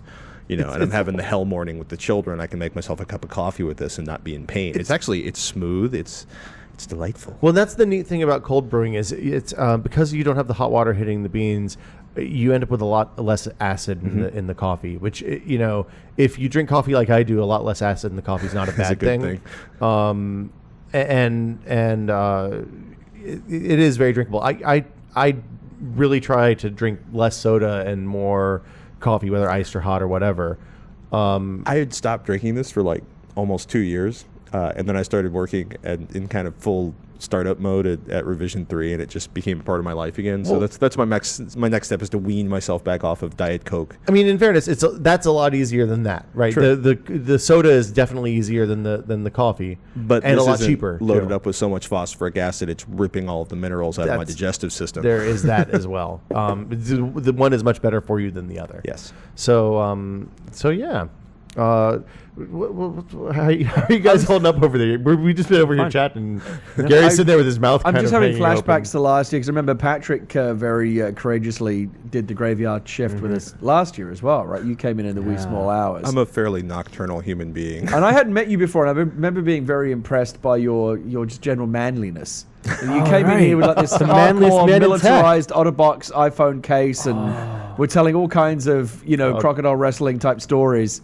And I decided in the end that you were like the manliest man in tech. And now there's a year later you come in with a pink iPhone, which for me tells me that you're even more secure in your masculinity than I thought previously. Well, there was so this is one of the life-proof cases for the iPhone 4. It's relatively impact-proof. It is waterproof. It is dust-proof. It has a big yellow warning label on the back. I Well, like that. yeah, you're supposed to take this off. Now, but is this the same kind of case that you had last year? It may be. Because I remember it having the little screw-in thing for the headphone jack. This and was probably the case. It was probably black last year. The crazy was black yellow last year, yeah. warning label and stuff. Is that Yeah. how impact resistant would you say? Well, at this Don't point, smash his phone with a ball peen. Yeah. Well, I mean, yeah. If you hit the screen with a ball peen hammer, When would hit the screen? Now, do you just have the kind of lifestyle where you feel like you need that level of protection, or are you just paranoid? Probably should make sure you don't forget that. When you yeah, I'm gonna need that. When it comes down to it, at some point I started. Either the glass became so slick or my hands became so greasy because I was raising children. I started dropping iPhones. Okay. And that gets expensive. Especially which pocket you keep in. yeah, and I did one and repaired the screen. It was probably in like an iPhone 3G, and it was one of those things where you replace a whole bunch of parts and you're like, that really sucked. I don't want to do that again. I'm glad I did that. I feel all like DIY and Kyle from iFixit would be like, you go, you've helped save the earth. This is a good thing. But part of me was like, I don't want to do that again. And literally, you can say naughty words here. It's okay. Motherfucker. You really can. Great. Sorry, I'm just so used to. No, I know you. We're very G-rated on Texas. We don't do that here. This is Excellent. Really as filthy as you want to be. So in one of the most fucking irritating moments of my adult life, like literally like less than 48, 96 hours after I've gotten you got the money, got the screen, did the replacement, my phone looks like a phone again. It doesn't have a giant, I'm no longer embedding glass in the side of my face every time I use it. It was like an Apple event. And some guy's like talking to me, sees Leo Laporte. He goes like, "Oh my God, Leo Laporte!" Runs into me, knocks the phone out of my hand, bounces it down the sidewalk, and I was just like, "You did not just do that. You're very sweet. You're very excited. I'm not going to make a big deal out of this." And he was like, and then panicked and like disappeared. And I'm like, "It's okay, dude." And it's a horrible feeling. It's not a good feeling because you're like, oh man, that's gonna be a real pain in the ass. It's probably gonna cost me a lot of money to replace it or fix the screen or whatever. Yeah. And you've had your iPhone 5 for only a few weeks, and you've already managed to put a pretty big gouge. Dropped the living in it, shit right? out of it at a concert last weekend. This is the argument against using your phone as your ticket at places like this. Because as I was going, we were all at an all-day thing. I think it started at 4 and went to like 11 o'clock. And every time you get up and go get food or go to the bathroom or whatever, you have to show your fucking phone with a ticket to the fascist ushers that have seen you 10 times over the course of the day and rules will let are you back rules. in. I and understand to the keep rules people are there. like me at the age of 19 from being in your seat when you get back. I am clearly anyway, mistakes were made. I had the phone out. The woman with the flashlight is shining her flashlight on my phone. It's back. You don't need and as she puts the phone down, whacks my arm. The phone flies. There's a pretty good gouge checking out. But it was, so she actually knocked the phone out of your hand? She wasn't on purpose. Nothing. It was an accident, right? Accidents happen. I was incredibly pissed for about 10 minutes. We were at Bridge School. And Bridge School is a charity to help. It is a school. Wait, aren't you supposed to be pissed about the lineup at Bridge School this year? ... I went for Jack White and Steve Martin. Oh, well, that's all I cared about. You're done. And of course, And Steve Martin is amazing playing the banjo. And Jack White did the best set I've ever seen Jack White do. It was an astounding 30-minute set. It occurs to me now that the review of that show I read was obviously by a jaded music musician because they did not mention all they were like. It was like 400 words on the nightmare that was Guns N' Roses. We left after Jack White. So the lineup you could have stayed and seen Guns N' Roses? I'm not going to They're see not Guns N' really Roses without Guns N' Slash. Tommy Stinson and apparently Axl Rose no longer remembers most of the world. I know, but I feel like that's why you would want to stay and see it for like the kind of just the spectacle of that. So Gina has back problems and we've been sitting all day and I didn't want to cripple her. And That's fair enough. And the there was no topping the Jack White set. I mean, I love Neil Young, and I knew that they have stuff the big thing at the end of that show, but there's no way they can beat what Jack White came out and did at like 10:45, 10:30. And Sometimes you quit while you're ahead. Yeah, I mean, we were like, look, I'm going to get pissed off about Guns N' Roses. I've dropped my iPhone, and I've seen Neil Young before. So, I mean, that's great. Let's go home and not be in bed at like 2 o'clock in the morning. Let's go get home at midnight because I have a 6 months pregnant wife. So, yeah. So you're in the special space. It gets worse before it gets better. It's she's been amazing. I'm going to go ahead and say, she's been eating for 2. I've been drinking for 2. I have a designated driver everywhere I go. Mm-hmm. It's been a fantastic 6 months. Well, good so far. I wish you a fantastic. She's getting to the point now that she's starting to think, am I going to get bigger still? And I think that's probably bad, right? Yeah. It's best just not to think about it.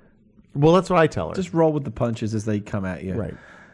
You're bringing our child into the world. Your body's going to do what it needs, honey. Oh, she's not worried about that. Okay. I mean, she's just it's purely a it's purely a like. I'm the size of a logistics house. thing. I'm not going to be able to fit in the bathroom. It's like she's worried about getting stuck between cars at the parking lot and stuff like that. They're the all real part problem. of life's rich tapestry. Don't worry about it. Exactly. Gary's a new father. I need to borrow that line. Yeah, we go between myself and Vinny earlier. We trying to scare Will with all the kind of new parent horror stories, but Meconium. Yeah, in fact, Meconium came up earlier today. Yeah. Your child not producing meconium for 10 days. Oh God. Well, and which is it's really both our kids were born. We had Kaiser for health insurance, but both our kids were born. Kaiser's amazing, and Kaiser's obstetrics team, baby birthing crew, they're amazing, and they do a lot of stuff where they have like interns from SFSU. So there was some really funny moments. Like, it's intense. Like, it was the first baby was much more intense than the second. You're baby. on 4? No, God, no. 7?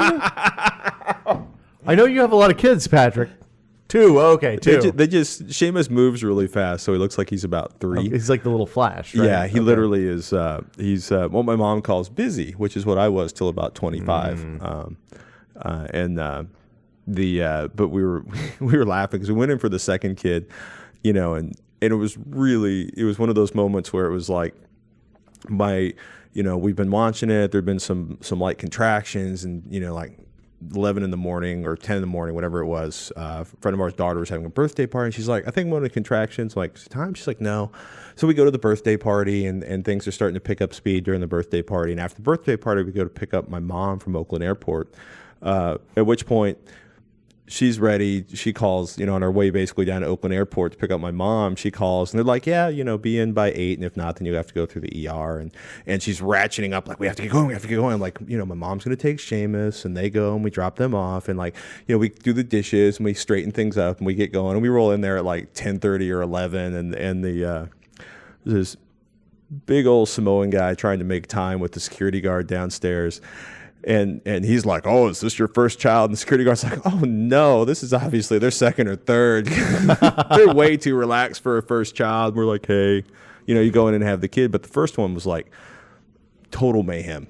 Yeah. There's some questions about, my wife's blood pressure was up. There were some questions about what was going on with the child. Basically there was a whole lot of mayhem. And it was so funny because we met the doctor, who was this lovely 20-something-year-old, med student finishing things out, and comes out, and she probably looks like she's 15. No, 12. 12, okay. 15 would have been a lot less terrifying, and she walks out, and she looks 12. She looks like she's in 12, and she stole mom's scrubs.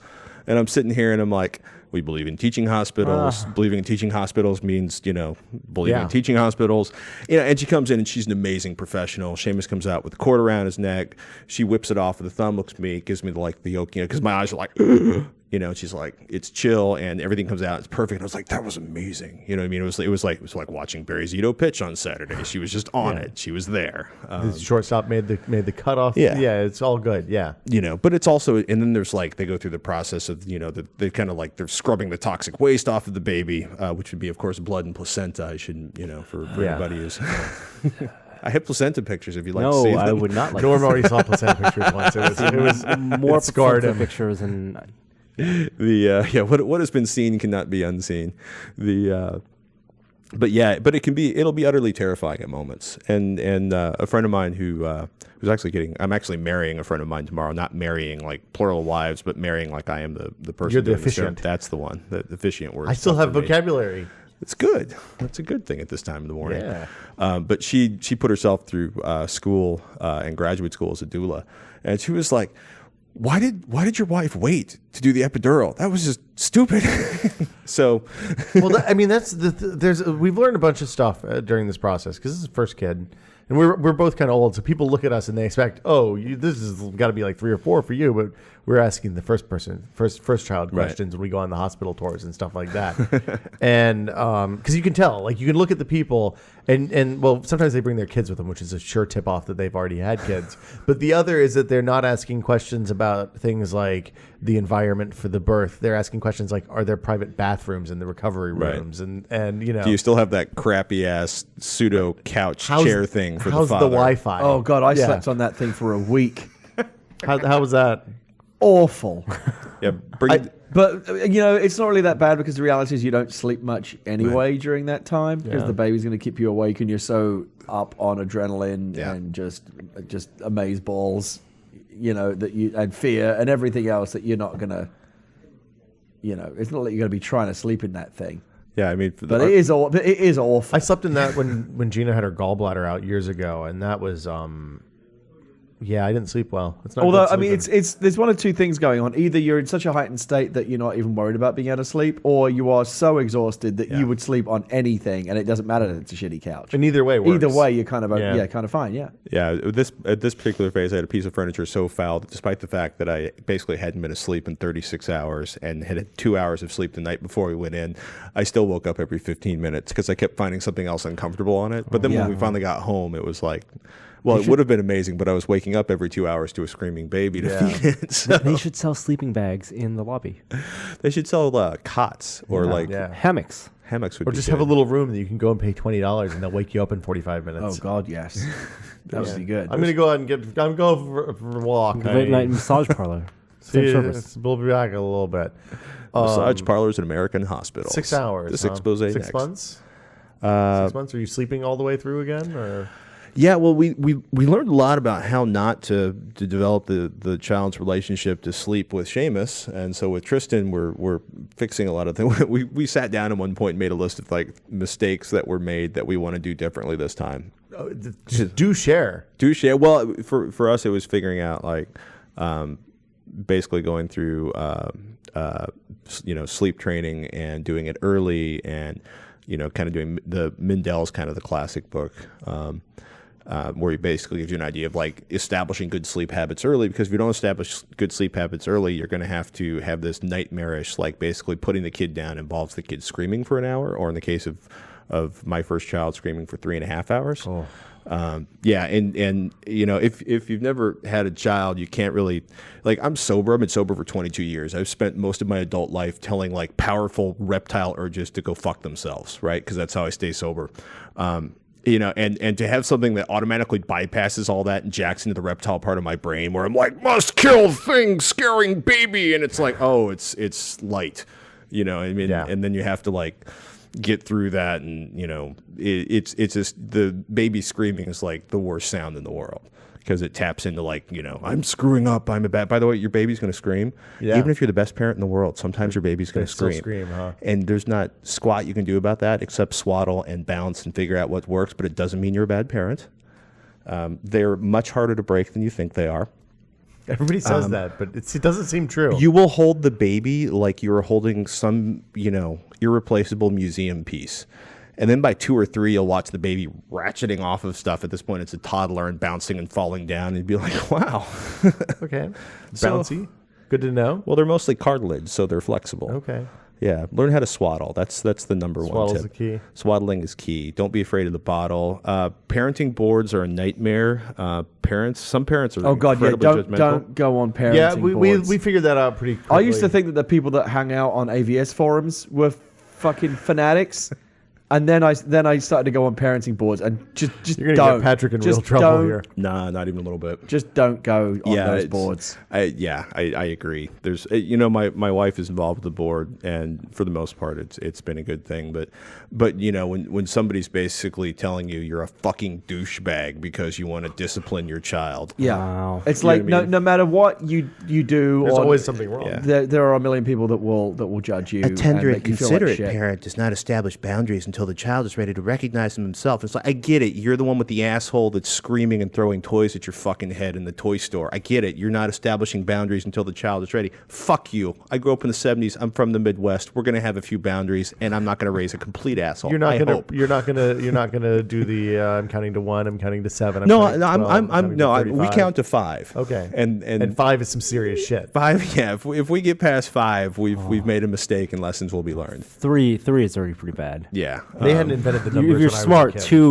two is the compromise. Yeah. I mean, One to let the parent know. Two means you're not fucking around, but you know when to bow. Is that the lesson? Yeah. It is, and it is terrifying when you see a window into the way a lot of other people are raising their kids, and you realize why the world is so fucked up, and why the next generation, why it's not going to get any better. The next generation is going to be even more fucked up. So when you you can see how the next generation is being raised right now. But it's not just it's select people. You know what I mean? Because people were raising assholes in the 20s and 30s. We just don't hear about them. We hear about the greatest generation sacrificing in World War II, right? We don't hear about bratty little people because there's so much other stuff going on. But like I remember walking. There's like my wife and I joked about the wedding industrial complex because you go to get Oh, the married. baby industrial complex is much worse. Bingo. And, and you walk in and people are like, well, don't you need insert obscure weird ass shit here? And it's like I remember walking into somebody's house and it was really creeping me out. And this is long before I had kids. And I finally figured out that they'd basically turned it into a wrestling room because there was like, okay, so the sheetrock was exposed, but any kind of taped corner on the sheetrock had foam coverings over it, and there was like a special custom 2.5-inch thick mat over the fireplace hearth, and it was just like on one hand I get childproofing because I walked into a room one day and my son, who couldn't walk yet, had managed to climb himself up the chair, up to the shelves, and was flinging Blu-rays over his shoulder and having the best time. And I'm watching this like, wow, kid's got an arm. At least you didn't try to put peanut butter sandwiches into the DVD player / toaster. Well, he stuffed enough pennies into the CD player on the car stereo in the Subaru to wipe it out. So How many pennies is that? How Did old you take is it this for- kid? Well, he's 5 now. Okay. He's chill. He's relatively chill. Oh, it's terrifying. No, It is amazing what a weapon of mass destruction they can be. Yeah, I mean they don't really have boundaries. They don't They really. destroy your life and then their Well, own. I mean, a 3-year-old is kind of like a cross between your general everyday sociopath and the Terminator because they just keep coming and they're yours and they're in the house. They're in the house and they want something and they really want it and they want it more than anything else in the world until they want the next thing and that they want more than anything else in the world. And that's a really interesting game to play, is like to teach them that, like, I get it, this is the most important thing in the world. In 10 minutes you're not going to remember it, but we need to get you past this so we can go on and actually have fun and not bitch about some piece of plastic crap. Like in my and how old is your child? 4 months. Okay, so in like 18 months, 2 years, you're gonna have this experience where you're in a store somewhere, and the person who's laid out the store, you're gonna be somewhere doing something. There's gonna be kind of a time crush, and they've done one of those things where it's like the menswear department. You need socks. You're late to a funeral, and they've arranged like 200,000 toys between the floor and waist level, underneath some, strategically located area, like next to, an escalator.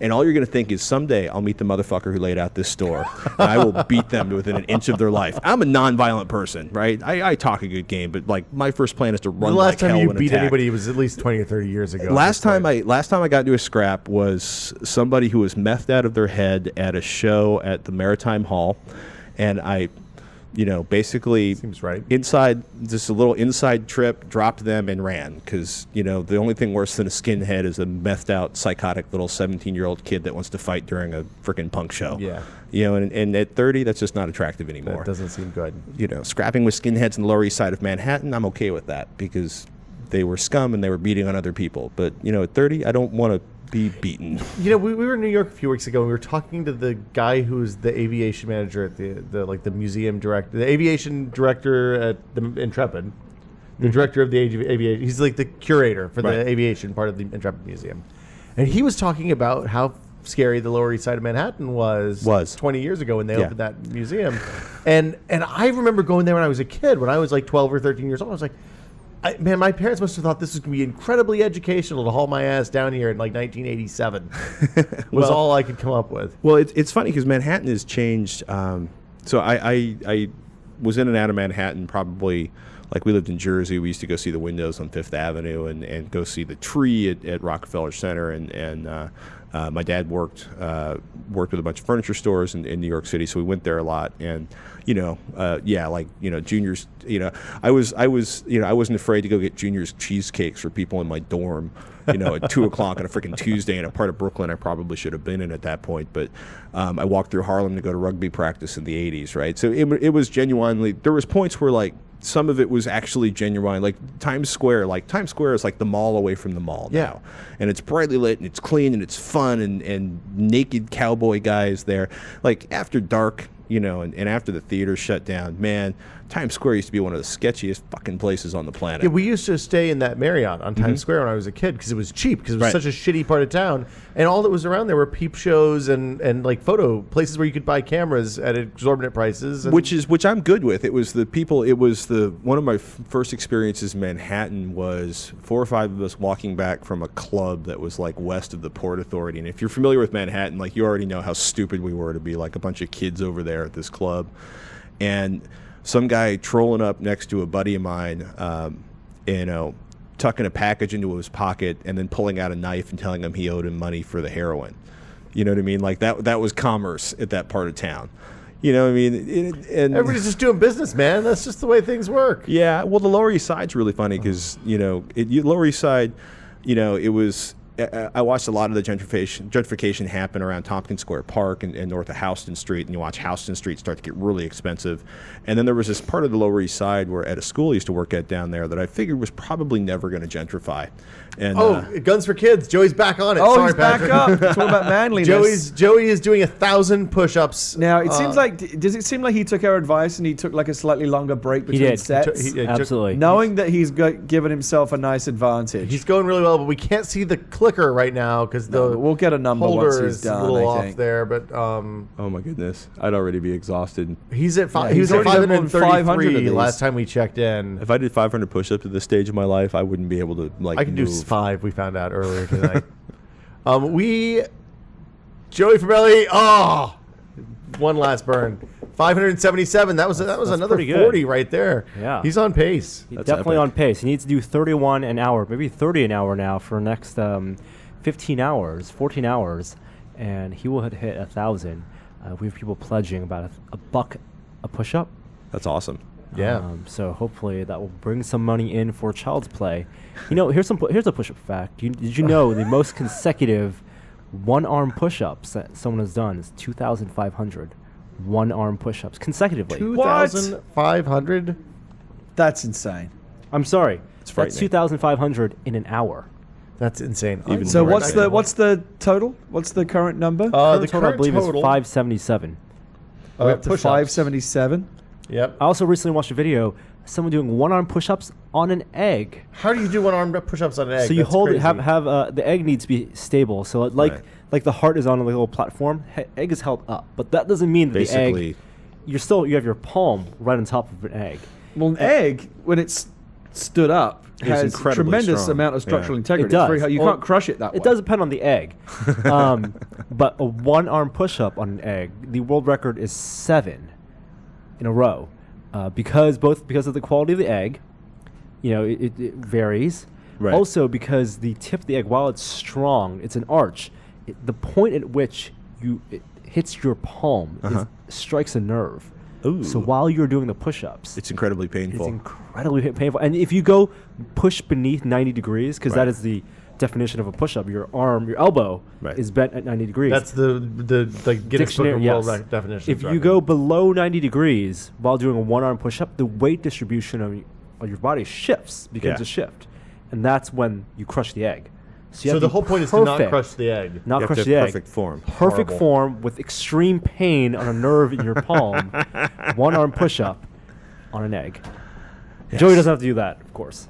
But what he's doing is still far beyond It is a feat of what strength. any of us, I think, are capable of doing. And I Perhaps- salute him. Yes, I'm alongside that. It's $1 a push-up, and I believe it's $2 per push-up for every one over 1,000 that he can And this do. is one supporter. Yeah, That's awesome. So that's pretty impressive. Yeah, 1,000 push-ups would kill me. You gotta get a train for it. You know, a lot of people do the 100 push-up, New Year's resolution. You Right. start at 5, 10, and you work away. By the end of the year, you can do 100 in a row. I bought one of those pull-up bars and discovered that I couldn't do even one single pull-up. Pull-ups are actually one of the hardest things to do, and one of the most profound judges of actual usable strength. Not just like, I can bench press 500 pounds, but I can move things. My really close friend of my dad's was drafted in the Marine Corps when he was really young, and some gigantic, scary officer comes up to him at the end of basic training, and he's like, "So how many pull-ups were you able to do when and he was like, when they come in, he was like, 4. It's ridiculous. How many push-ups or how many pull-ups can you do now? 4. He's like, what? And the sergeant who was in charge of his platoon, his training platoon, was like, he put on 38 pounds in muscle while he was here, sir. Well, excellent, and goes on to the next guy in the line. It was just like, oh my God, can you imagine putting on 38 pounds of muscle? Because he had like barely no body fat at that stage of his life in like 12 weeks. Yeah, pull-ups it's all dependent not only on your muscle strength, but how much you weigh. Yeah. And the weight distribution in your body. Do you ever watch CrossFit videos? No. Oh God, no! What are those?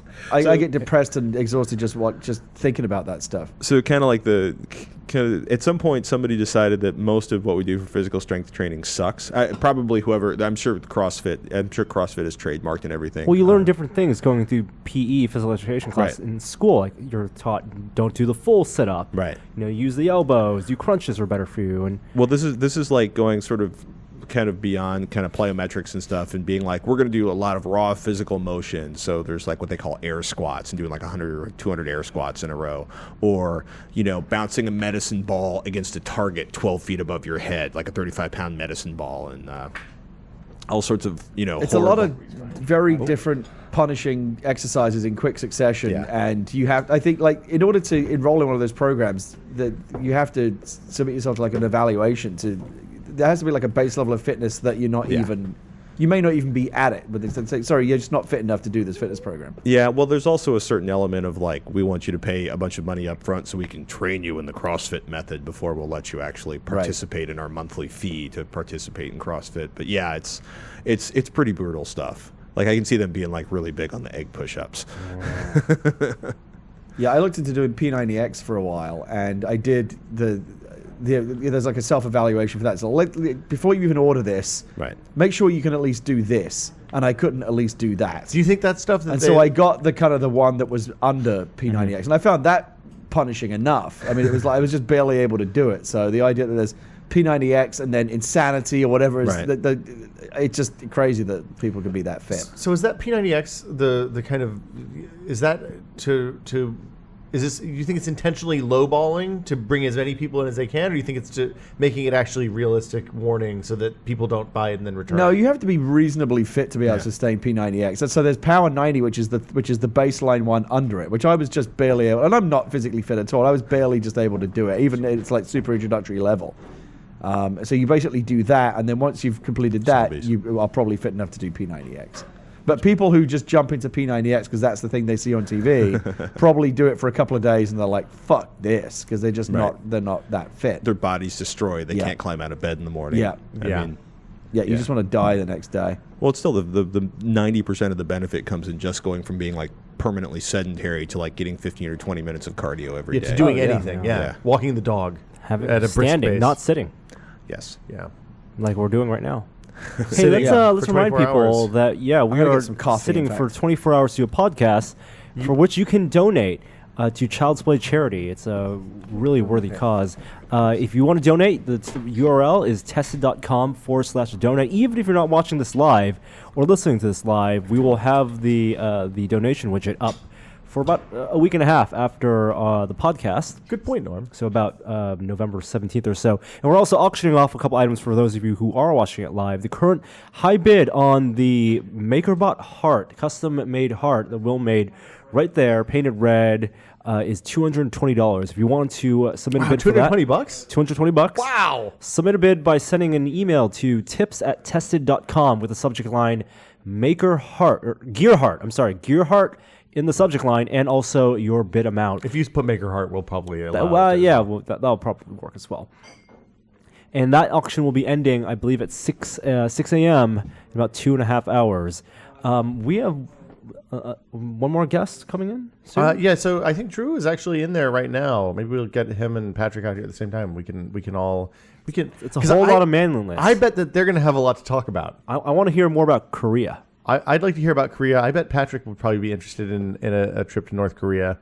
And I mean, there's interesting things all around. Drew is a man of many talents. So if anybody's listening to the control room, you should send him in. Oh, Drew Scanlon, pull up a chair here, sir.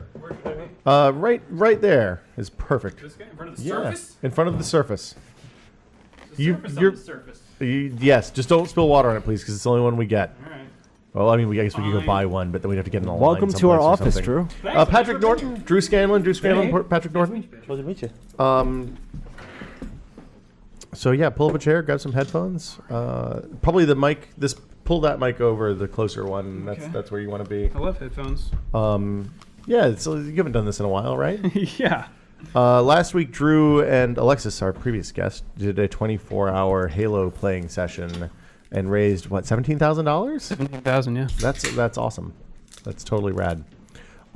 So Patrick, we were talking for a while, and I think I just kind of kept like changing the subject. I'm feeling a little more human now. I had a little a moment there. But Drew earlier this year took a vacation someplace kind of unusual. You knew this was going to come up, All right, we're going there. I'm Okay, going to yeah. start there. Right there. That's what I want to talk about. Yeah, okay. Yes. I don't want to encroach on Patrick's time. I want to know where the vacation was.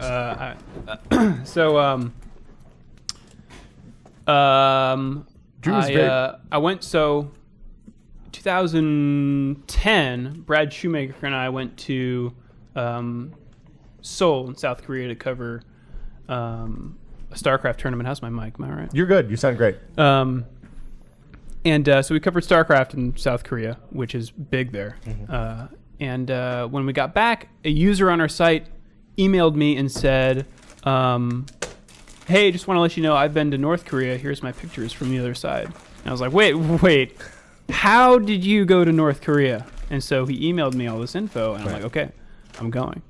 So earlier this year in April, me and a friend of mine made it happen and went to North Korea. That's epic. It was terrifying. It was a lot of fun. Yeah, so how do you in fact make it happen? and You apologies have to the to- Giant Bomb crowd who's heard a lot of this before, but I think it's super such a interesting great story. Yeah, if you're a premium subscriber, you can go to we don't want to blow any premium content here. but- whatever. I also have a blog post with all my pictures on it. Okay, fair enough. You can watch pretty much what we're about to do on Giant Bomb if you're a premium member. So you go through basically a tour group. The one I use is called Choreo Tours. They're a UK company, but based in Beijing. So you have to go through China to get to North So Korea. you buy There's no direct plane flights tickets to China. Yep. Go to Beijing. You will have given your passport and info to Choreo Tours, and they will arrange, because they have a good relationship with the North Korean government, for tourism. Because, North Korea actually likes tourists because it kind of improves their It brings cash. their image. yeah. That, and it improves So monies. are you violating embargoes or boycotts or anything like that? No. When you go across the border, are you out of the help of the U.S. government? Does the State Department disavow you? No, they actually tell you to notify the Swedish embassy. So there are Western embassies. There are. No, there's no U.S. embassy, but course. there is a Swedish one. So that's the one they tell you to notify. If there's a problem. If there's a Is this problem. the tour company that says this, or the State Department? This is the State Department that tells you to notify the Swedish Okay. embassy. You notify them before you go into the country. Yeah, I'm wondering, because I just watched Argo. Have you seen Argo yet? No, I want to. It's really good. And they go into Iran with the crazy movie plot thing. If you were stuck in North Korea, how would the CIA get you out? I think Al Gore calls, right? Bill Isn't that what Clinton. happened last Yeah. time? Bill Clinton called? Yeah. Which is funny because she was with Linda. Is it Linda or Lisa Ling? Lisa Ling's Lisa sister. Ling. She was with Current TV, and I actually used to work for Current TV. Dun, So dun, I did not put that on my application. No kidding. Okay, yeah, so talk about the application process. So I actually had to hide the fact that I was a journalist because, of course, they do not want journalists. So I was a Games journalist. Still, video producer. voice. Scary. So I said I was a website producer, website developer. That's true. 100% true. Yeah. Mm-hmm. I You contribute produce to the content on a website. Yeah. And then that was all. Okay. So Are they doing this? So they're doing this obviously to bring cash from other countries into the yeah, country. I mean it's not much. They only allow about 2,000 people in a year. Okay. Wow. I mean, that's just an infinitesimal. That's just like I remember going in terms of tourism. Yeah. I mean, East Germany was a going to Berlin and East Germany. There was a big tourist draw going to East Berlin. Like it was obviously they were setting it up to kind of grab money and bring people in and show them how wonderful life in a communist state was. But 2,000 people is like nothing. So how many tour groups It's a do half this? hour on a border crossing in Canada to Canada or like the United States. 2.5 minutes at Tijuana. Did you go on a in with Sunday any morning. kind of trepidation that you could like end up in a labor camp or something that could all go horribly wrong, or were you pretty chill the whole time you were there? A little bit, like they tell you what to do and what not to do, and Who's they? Who's telling you what to do? the tour group people. Okay. So they're only one of very few tour groups, I suppose, if there are only 2,000 people a year who get to go Right. through. Yeah, there aren't very many companies. And what kind of do's and don'ts are they telling you? Basically just listen to the guides. We had a North Korean guide with us the whole time. You can't go anywhere without your guide. You can walk around your hotel, but you can't leave it. And basically the whole trip was load into the bus, drive to a location, get out of the bus, stay within sight distance, then in 30 minutes get back on the bus. It's a very Japanese tourist group kind of mode. Yeah. So there was only one time when they let us wander around freely, and that was when we were on a small island. So, Did they hand you backpacks with different implements of destruction? you shrink the area of the island in which you were allowed, or so I mean, do you think this is like a PR play for the North Korean government? Yeah, to a let little you bit. see how awesome it is in North Korea, right, because it's very choreographed. Everything that we saw was very. They can't control everything, but they Right. really try. What was the most staged thing that they tried not to make look like staged, or was everything clearly staged? Yeah, I mean, like the government minders that are clearly there all the time. Are they there just to kind of make sure that you don't wander off, or are they actively trying to kind of present a certain kind of image? Like, this is why everything is so great. Look over here. Our guide didn't do a lot of that. Like, she didn't try to indoctrinate us or anything, or tell us about why we're wrong. She did say a lot about their perspective on things, which was actually really interesting. Like what? What kind of perspective do they have? The way she described it, we kind of have this view of North Korea as sort of this saber-rattling, isolationist state that wants to have nothing to do with the rest of the world and just wants to exist in their, ivory tower or concrete tower. But when you look back at their history and talk to them, they want to become one with the world. Like they want to reunite The people or the government, you mean? everybody. Okay. They want to reunite with South Korea. Of course, South Korea doesn't want that because they don't want this massive influx of poor people and a destroyed economy and infertile land. China enjoys having a buffer with South Korea. And So they've kind of turned the whole country into a demilitarized zone at this point. Yeah, almost. pretty much. I mean, it's It's been that way since the 50s. Yeah, well, it was 18 miles wide to begin with. South Korea is effectively an island, even though it's attached by land. Japan enjoys having a U.S. presence in South Korea because it keeps China in check, and the South Korea and Japan shield kind of shields the U.S. from China, so the U.S. likes that. So really the only people that want North Korea to join the rest of the world is North Korea. And their whole, like, the saber rattling thing that we get is, to them, a show of independence. Like, we've been kicked around, like they were a Japanese colony before the Korean War. And then, the U.S. came in and started all that business in the 50s. So they've been kind of kicked around by superpowers for a while. So whenever they do a parade or anything like that, or fire off a missile close to South Korean waters, to them, that's them exerting their independence, saying that we're a sovereign nation and we can do what we want, and the rest of the world isn't going to tell us what to do. So, Drew, what's your activation word? I don't know. Does Vinny just sit at the desk all day, just going through a words, dictionary? just going through the dictionary from top to bottom? So what was the first day like? What was the application like? Did you have to write an essay? You said it was took 6 months or so. It wasn't that bad. I mean, I just sent in.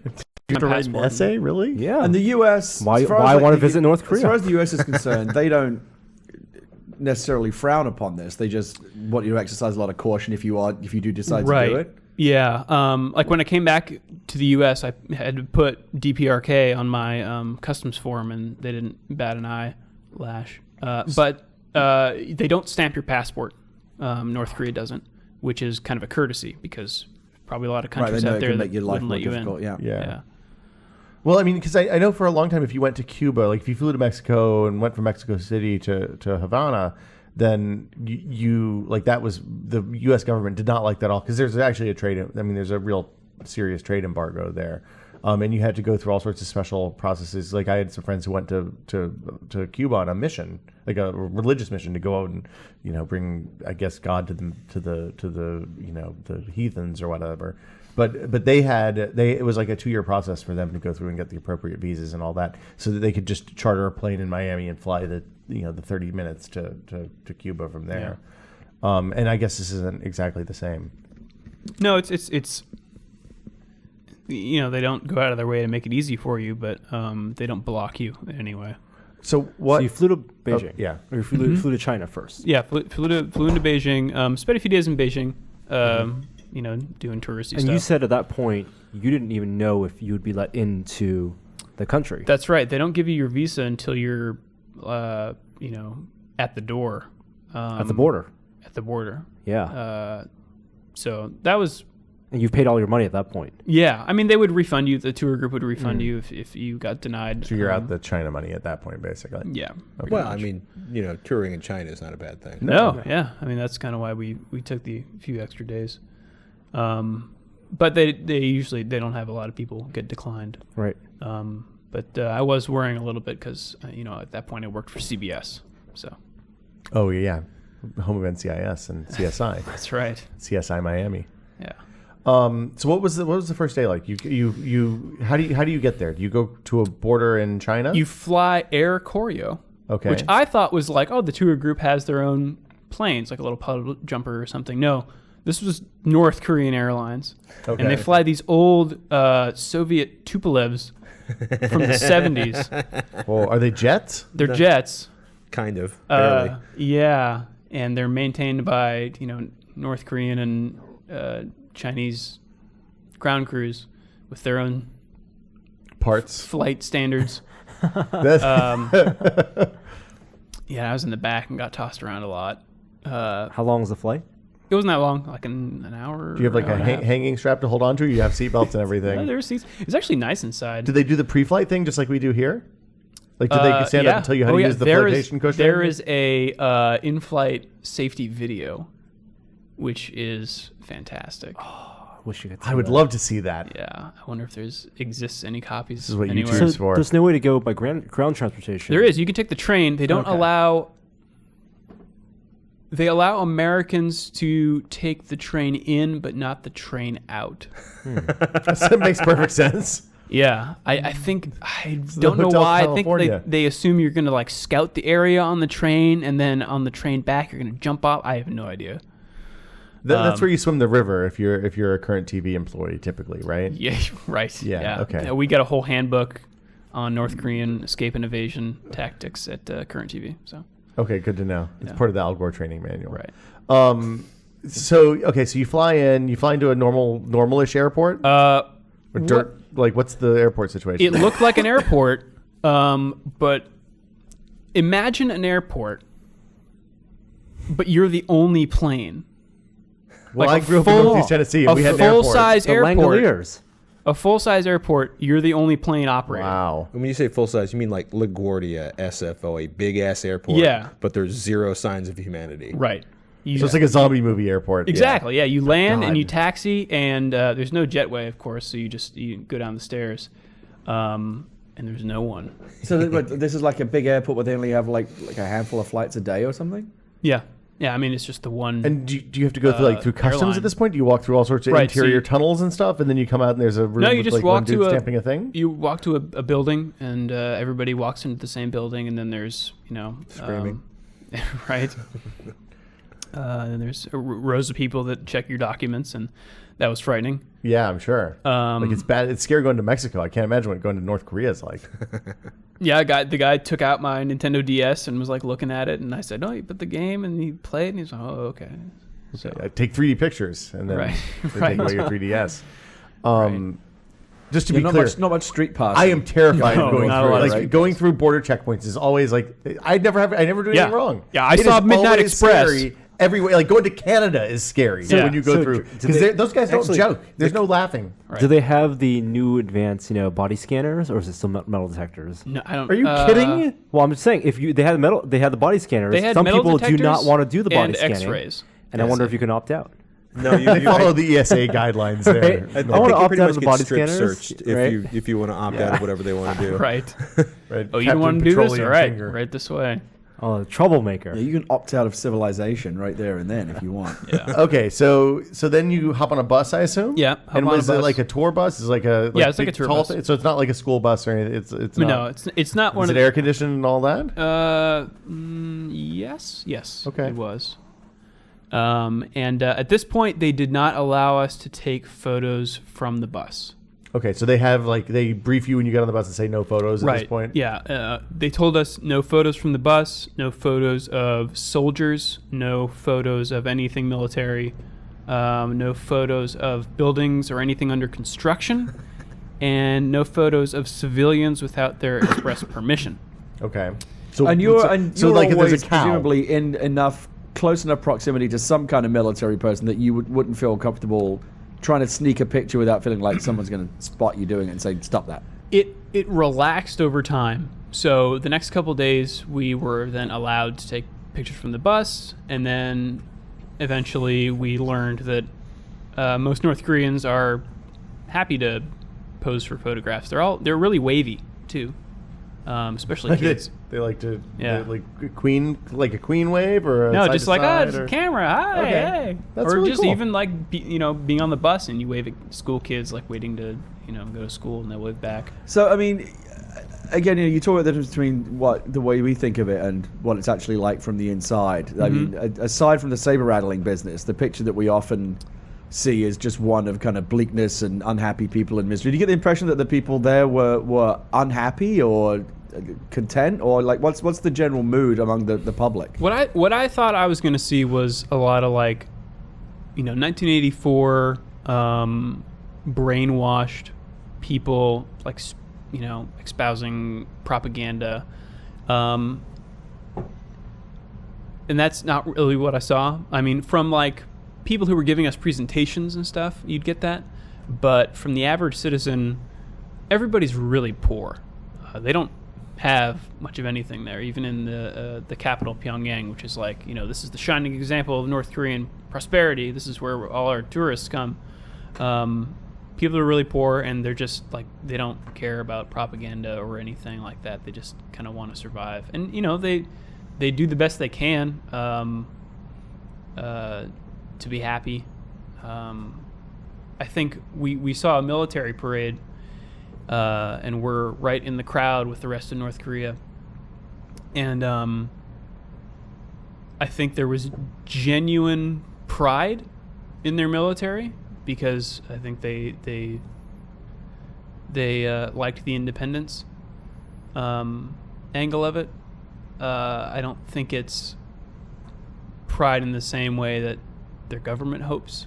I think it's more like, all right, we're a real country. Maybe things will get better. But generally, I ran into a lot of good-natured people, and they weren't hostile toward us. I think they assume all white people are Americans, and Americans are officially not liked. Again, these are the people in Pyongyang who understand that we're coming as tourists and we want to see their country, and they're happy to share their opinions and their history and stuff like that with you. But even when we went out into the country, we'd play volleyball, and there are some things that are universal, and those were kind of brought into relief. So yeah, they're no matter where you are, they're just people. How was the food? Food is all right. I assume that they were probably bringing out the big. I mean, big guns for you guys. I would think. Yeah. We were never wanting for food. It was probably a profoundly different experience from the average North Korean citizen food-wise. Definitely. Not a lot of fruits or vegetables, because not a lot grows in North Korea. Right. Just a lot of weird parts of the chicken. Okay. Organ meat. Yeah. But some like really, delicious stuff. Korean barbecue, of course. I had dog meat, which was interesting. It was kind of like the consistency of shredded pork in a soup. It's a little more fatty and like buttery tasting. It was good. Okay. It was weird. Yeah, that's weird. But I'm eating Lassie. Yeah. Did you know what breed of dog I like it you a was? lot less No. now. Just dog. Just dog. Generic dog. Yeah. They said they were farm raised. Oh my god, dog farms. That's Wow. kind of horrible Yeah. to think about. Because what? Pig farms are so much Well, better. Well, I mean, No, I look, love meat. I'm I just saying, get that like, we make an arbitrary distinction between what animals are acceptable to eat and what aren't, but Right. that's our culture, and some things seem weird to us because of that. I've never invited a pig into my house, but like People do that though. I think they're But people crazy. keep We had pigs as pigs on the pets. farm when I was a kid. Nobody. You don't want to. They're horrible animals. You don't want them. Do you have no? Do I need to turn up your sound, Drew? Are you on the dead channel? Yeah. I don't know which one you're on, so I apologize in advance if I blow somebody out here. No worries. I'm gonna try this one. Is that better? Worse or about the same? Hello. I can't hear anything. Okay. I think that may have It's been fine. mine. I've lasted this long. Hello. Hello. Hello. Okay. But a good experience Oh, there we overall. go. That's better. I think so. Yeah. So Yeah. so do it again. Did I just blow you out, Patrick? I'm sorry. I wish No, it's okay. I should have marked to see which ones were which before we started this. That would have been a much smarter It's way all to good. do How this. long were you there for overall? It was like 6 days, 5 nights. And like by the end, were you ready to leave? Yes. It was the right amount of time to do it, and I'd do it again if I was going with someone who. Going with someone probably helps a lot, right? Yeah. Yeah. I went with a friend of mine who speaks Mandarin, which helped a lot. There was a guy, North Korean, tagging along with our group who was the guide for the Chinese tour groups. yeah. And he and my friend chatted a bunch. How many people from China go tour North Korea? I'm sure A lot, are like the curious. friendly nations like China and Russia. Mm-hmm. Used to be Germany, Cuba. a lot of the friendly communist countries. I wonder if I went, if they would Communist figure vacation out that I'm agencies American. have got to be brutal. Almost instantly from the clothes. Yeah. Yeah, probably. Yeah, the hoodie would give you away, Norm. Yeah, your iPad Mini would give you a What was the stuff you couldn't bring? Did they give you a list of things you shouldn't bring? Cameras with GPS. Okay. Telephoto lenses. Okay. Now, Cell phones. like how... So you checked your passport and your cell phone in Beijing, We gave it to the tour group. and then did they bring it with them, or did they? Yes, but we were never allowed access to them. Wow. Yeah. Like you said, when you walked into customs, the guy saw your 3DS, and you had to kind of tell him or show him what that was. Yeah. Right. Like, would they know if there was like some advanced, telephoto lens or some, like that was what it was? Probably not. Like if I had been a spy with like super top secret gear, just hiding in a 3DS. So what's the media James Bond picture probably there? uses It's a all mark- state controlled, like one TV station. Like, what is there anything surprising about like what the media picture Like is? turning is on like? the TV, there's 2 channels and they both show the same thing. Why would you do that? What's the rationale there? No idea. Different languages, or is there any? Yeah, one's the SAP channel. Yeah, one has captions for one's the in hard of high hearing. def. Yeah, I have no idea. It was a lot of. Well, when we were there was the military parade going on. Okay. So I chose this specific time to go because it was the 100th birthday anniversary of the founder of North Korea, Kim Il-sung. So the whole country was basically in celebration mode, which was really cool. So there was a lot on TV about that, and then they kind of fill their programming with performances, like video performances, like operas and. So there's not like North Korean sitcoms. Yeah, no soap operas. No, Everybody Loves Raymond North Korea version. No. Wow. So it's basically like North Korean PBS. Is that the thing? It's Yeah. like all. Yeah. Antiques Roadshow. Yeah. The Learning Channel. It all comes back around. Yeah. No North Korean Honey Boo Boo, we assume. No. And of course, no internet at all, God. right? No, I think some upper echelons of the government have access to. But certainly not for the everyday. There's a North No. Korea subreddit. I know. It's an official one, too. They ban people. I'm just sitting here thinking, like, now I just want to, like, ship 1 million wireless modems and just drop them. Yeah. You know what I mean? Like, Airdrop some EVDO cards. I mean, it was Drop some LTE hotspots right Yeah. in the But middle it of was it was funny. It was really weird being in East Germany and realizing in certain situations that I was basically being rolled because they assumed I had magazines or cassettes, or basically they wanted media, and realizing that what a huge influence Western media was at that point, like leading up to the wall coming down and the collapse. When were you in East Germany? 86, Okay.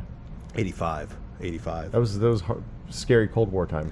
I because of a rugby tour, I joined the group late, and my passport information there was this long typewritten, very precise form for getting from, to go to, basically drive from Kirchenbeladen through East Germany to get to Berlin, and then my shit was penciled at the bottom. That doesn't seem like it would be good. It's not a big deal until the bus has a flat halfway through East Germany, and the East German, the equivalent of the state police in East Germany, or the California Highway Patrol, comes up and starts examining passports and checking your information and looking at this and get to the bottom of the list, and it's kind of like looking at the handwritten information and looking at me and looking at the passport and finally deciding that I'm probably not an East German trying to escape. But it was like you laugh, but like you're 15 and the Cold War is going on, and you're like, I'm going to spend the rest of my life in a prison. Stasi prison. Yeah. It's not good. They're pretty intense. You border, like I said, border checkpoints are scary. Like even going into Canada, which is the most friendly border checkpoint I've ever been on. Canada's actually worse. I've been through think? Mexico, like coming Canada back from driving and Canada flying are two different things in my experience. Canada flying sucks. Canada flying is bad because there's always horrible lines. Right. And it's usually like a 20-minute flight followed by another 20-minute flight. So it's just. I, for some reason, have like a lame. minor panic attack even when I'm flying back into like a country where I'm a citizen. Like Right. that moment where they're looking at your passport, you're instantly in every might not spy want movie you you've ever anymore. seen, right? Where you're just like you're going to be Well, told you're your papers helpless. are not in order or Like, something. And Well, one of the people I work with is in the process of being naturalized, and he's married to a local, or getting citizenship, and he's married to an American citizen, and she's having his child, and there was basically a glitch with customs and INS.